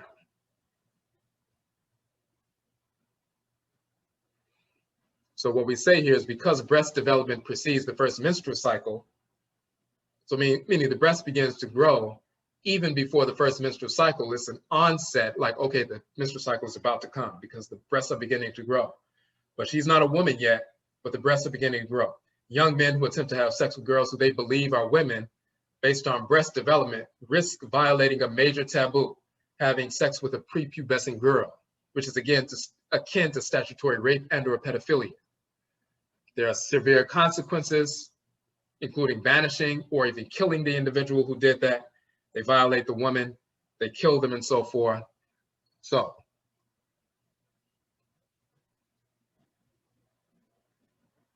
we're showing what's going on. So we show that which is objectionable, shameful, driven away, punishable, and so forth. This is taboo and so forth. So when we go through this entire piece and it says, you have learned the taboo against the water upon her chest, this is the particular portion that none of the translators could understand. They knew that hati meant breast or chest.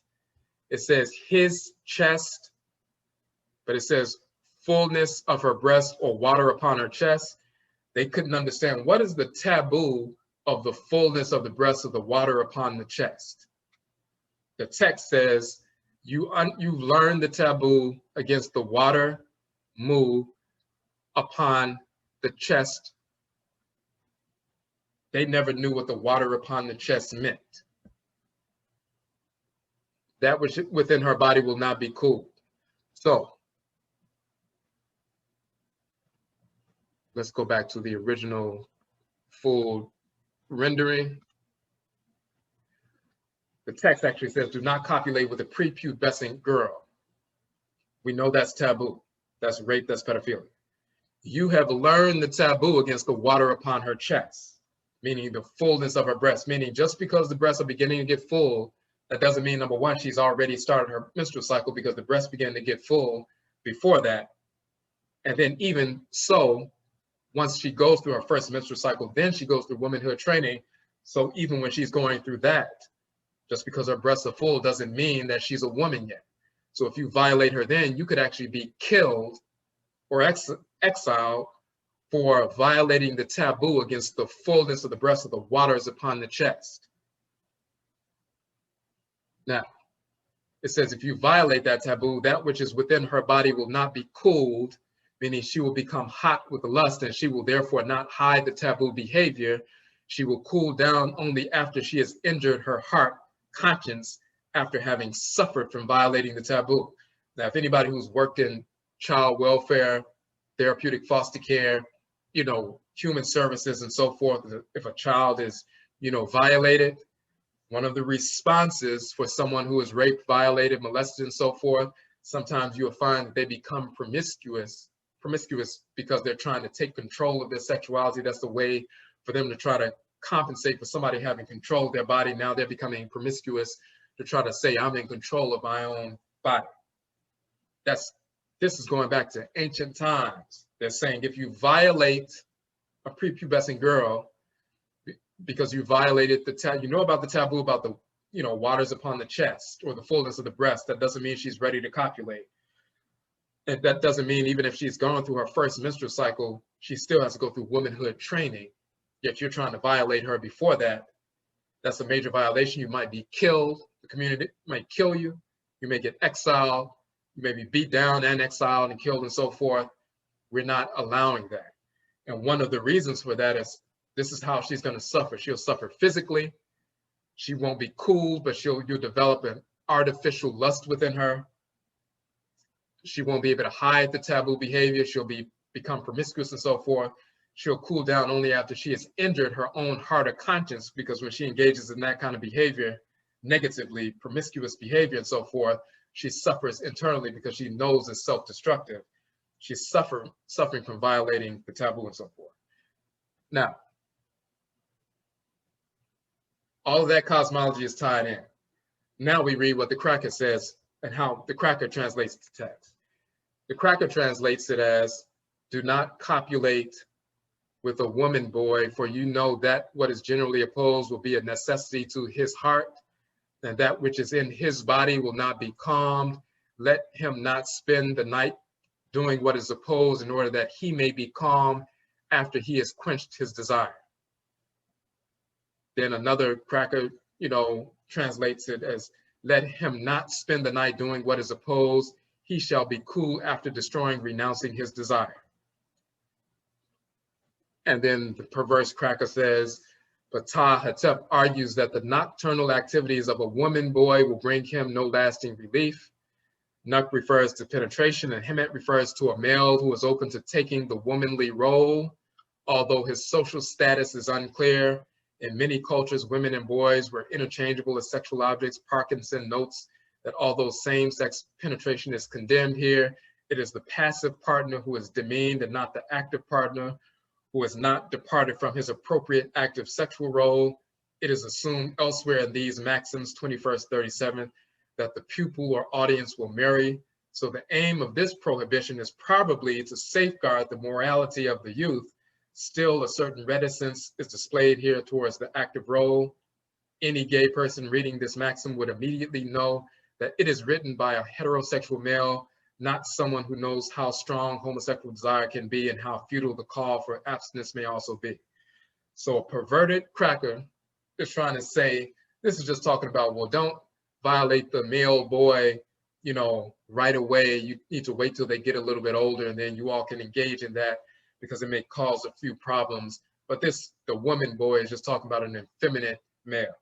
Pure stupidity, 100% stupidity, 100% false.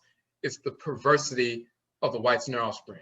Dissexuality, homosexuality, whether it's male or female, is insane behavior.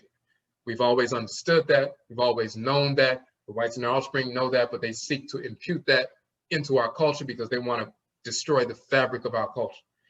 Those who have been violated by, relatives or non-relatives and so forth, pushed into that behavior, or those who have not been violated, but they have, as we said earlier, discarnate spirits of relatives and non-relatives who are criminal, who ever since they were 4 or 5 years old, these spirits will push them towards the same sex and create a negative feeling within their spirit body if they thought about the opposite sex. Those kind of individuals will grow up and say, ever since I was 4 or 5, 6 years old, I was always drawn to the same sex and felt negative about the opposite sex. And they were pushed towards the same sex and had a negative feeling about the opposite sex because there was a criminal, deceased relative or non-relative instigating that push ever since they were children, just like that criminal relative when they were alive were molesting children and raping individuals when they were alive. And now they're engaged in similar behavior to the extent that they can while they're deceased. So the remedy is to remove that perverse spirit ritually from the domicile and from your sphere of activity. And once you remove that spirit, those quote unquote desires for the quote unquote same sex that you've been having ever since you were a child or being pushed in that direction, you won't feel the push because that spirit is no longer pushing you. If that individual was alive and standing in front of you and grabbing you and throwing you towards the same sex, and every time you walk towards somebody opposite sex, they ran up to you, grabbed you, and threw you against the wall, you would know the reason I'm being pushed towards the same sex and pulled away from the opposite sex is because this fool is doing that in front of me right now. But when that individual dies and their spirit is in the room, and every time you come near the same sex, you're pushed in that direction, and every time you come near the opposite sex, you're pulled away, you will assume that that must be your own set of feelings making you operate like that or feel that way. Once again, when we have perverse ideas and perverse inclinations, when you practice ancestral culture, your first thought is not, why do I feel like this? The insight is, who or what is making me feel like this? We need to remove that entity, and then we can get back to normal. So, okay, so we've gone way over time. We had slated it for as much as 3 hours, but we had a lot of information to get through. So it's 3.5 hours right now. So we're gonna go ahead and end it here.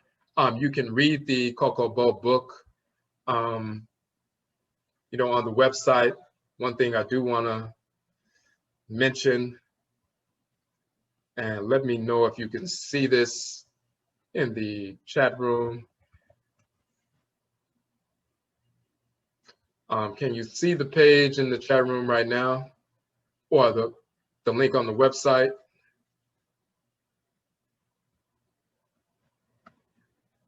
Let me know if this link is showing up.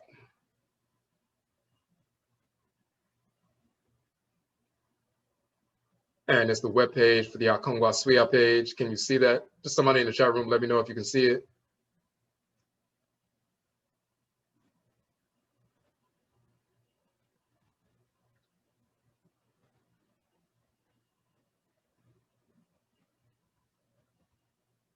Or just click yes in the chat room if you can see that. Or type yes in the chat room if you can see it.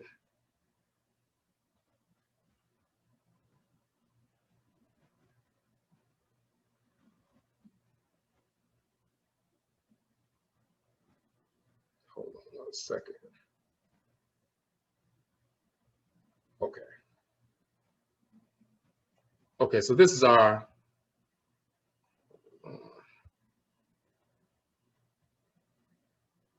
okay.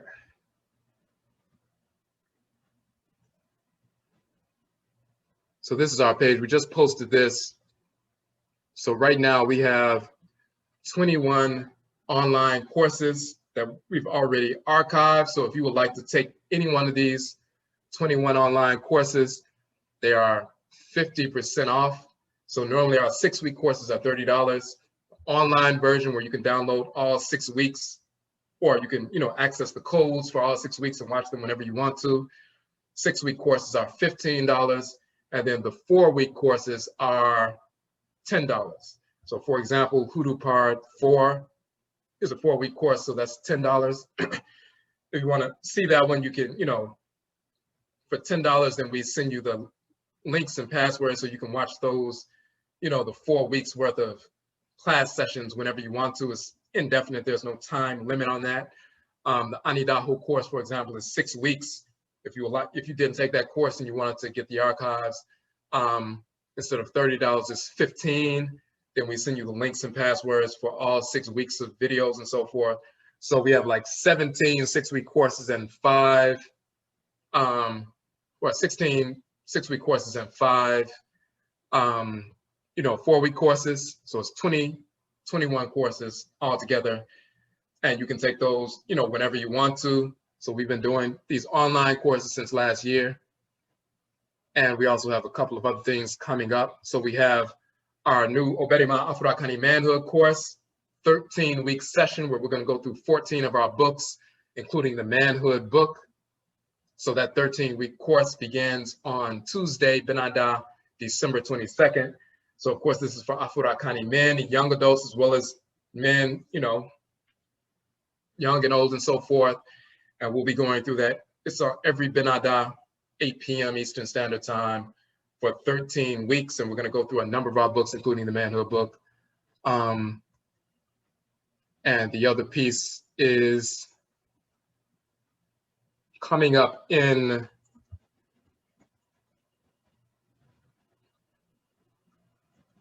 in 2 weeks in Atlanta. We're going to be back in Atlanta.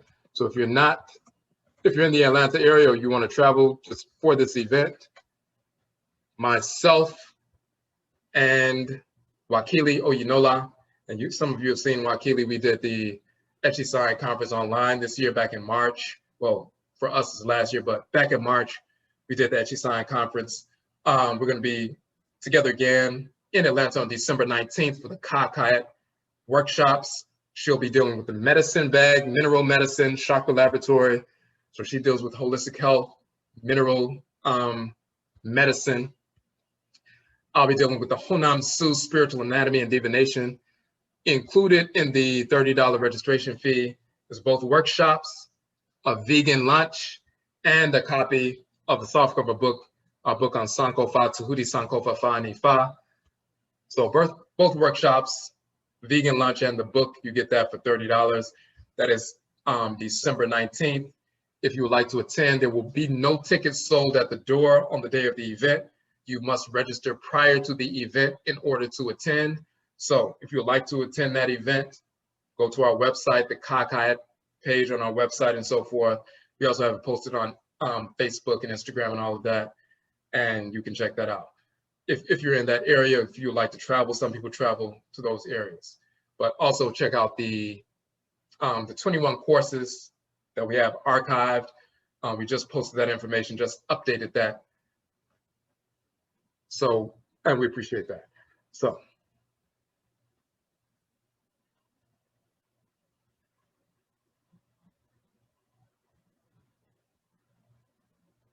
Okay.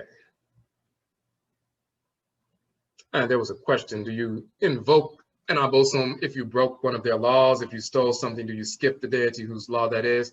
No, so the key point is when you're reading these texts and so forth, we engage in ritual purification on a daily basis. We establish a shrine, ancestral shrine and so forth. We engage in ritual practice on a daily basis that includes, you know, Susuho, which is meditation, libation, or going to the shrine and so forth. So we're constantly engaged in ritual invocation. You know, the divinity will show you, you know, what's going on, why you've violated what you violated. You may suffer the consequences for that, but when you want to get back in alignment with order, that's what ancestral religion is.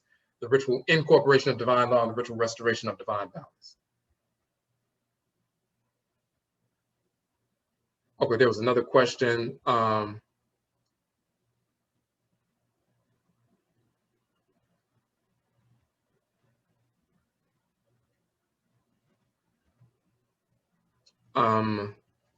Where can you get the figurines of Amen and Amenet? Something you may have to look online to see. You know, certain, you know, corporations and things like that have statues, and then you have, you know, you could look at certain Black sculptors and see if you could commission something or a painting or a sculpture and so forth to see if they would, you know, do that. But there are certain sites online that, you know, they'll say Egyptian deities and so forth.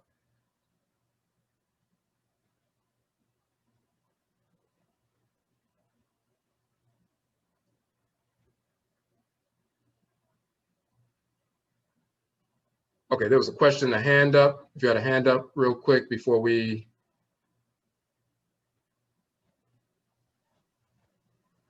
Okay, can you hear me? Yes. Okay. I actually signed up for the 4-week course. How do you say it? Income? Income, yes. Okay, and I'm realizing that I think I live in a different time zone. So I just want to make sure that I don't miss the last 3 because I'm coming in late. Okay, so yeah, so just send me an email. But well, first, did you get the email with the login information and everything? Yes, sir. Okay, so you should have also received the first week, the video for the first week, because we sent that out. And every week, yes, after we have the class, then we upload it, and then we send out the password and the link so you can watch it. Anybody who misses a class, you can watch it whenever you want to. Okay, because I wanted to make sure, I would prefer to be there live just in case I have any questions and things like that so I can engage. Okay. So I'm just trying, do I just maybe Google and see, okay, you know, because my time is different. I think it's probably a few hours or something like that. What is your, what's your time? What is your time zone? It's 8:37 p.m. where I'm at, so I'm Riverside. Oh, okay. You're in Pacific time. So yeah. So since we start the Akan class is at 8 p.m. This time, then it's it's 5 p.m. where you are. Thank you so much. Thank you. Okay, no problem.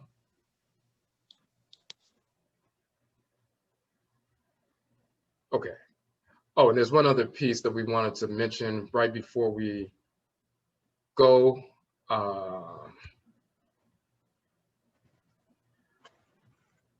We're coming up, in fact, we're at the deadline for registration for our Happy Merit retreat, which is on Edisto Island in South Carolina. Now that takes place in February, but we're at the deadline for registration now because we're getting everything else together. So we always have the deadline in December. So we have a few spaces left if you would like to attend that retreat.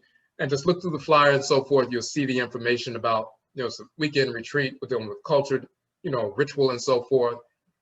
It's on the Gullah Island and so forth. So we're dealing with the divinities, Hapi and Merit, also manhood and womanhood training. We're going to have separate sessions for Afurakani manhood, Afuraitkaitnit womanhood, as well as joint sessions dealing with the divinities, Hapi and Merit, nation building and so forth, vegan meals throughout the weekend, a Gullah heritage tour going to certain sites on Edisto Island where the Maroon warriors and warrioresses established independent sovereign settlements and so forth. We also have ritual, ancestral ritual, and divinity ritual at the ocean and so forth. So all of that information is here on the page, and we have a trailer for that. But we are at the registration deadline now. So if you are going to attend, go to the page, you can look through the information. You can put a deposit down to reserve your space. We only, registered 25 people for this particular event. We have a few spaces left. So if you would like to reserve a space, you can do that now. And if you have any questions, just send us an email, kwesiakhan@gmail.com, and we'll respond. Okay, so yet I'll say we thank everybody for tuning in to this broadcast, this special webinar, and Yebesha Bio. We will meet again. What's up?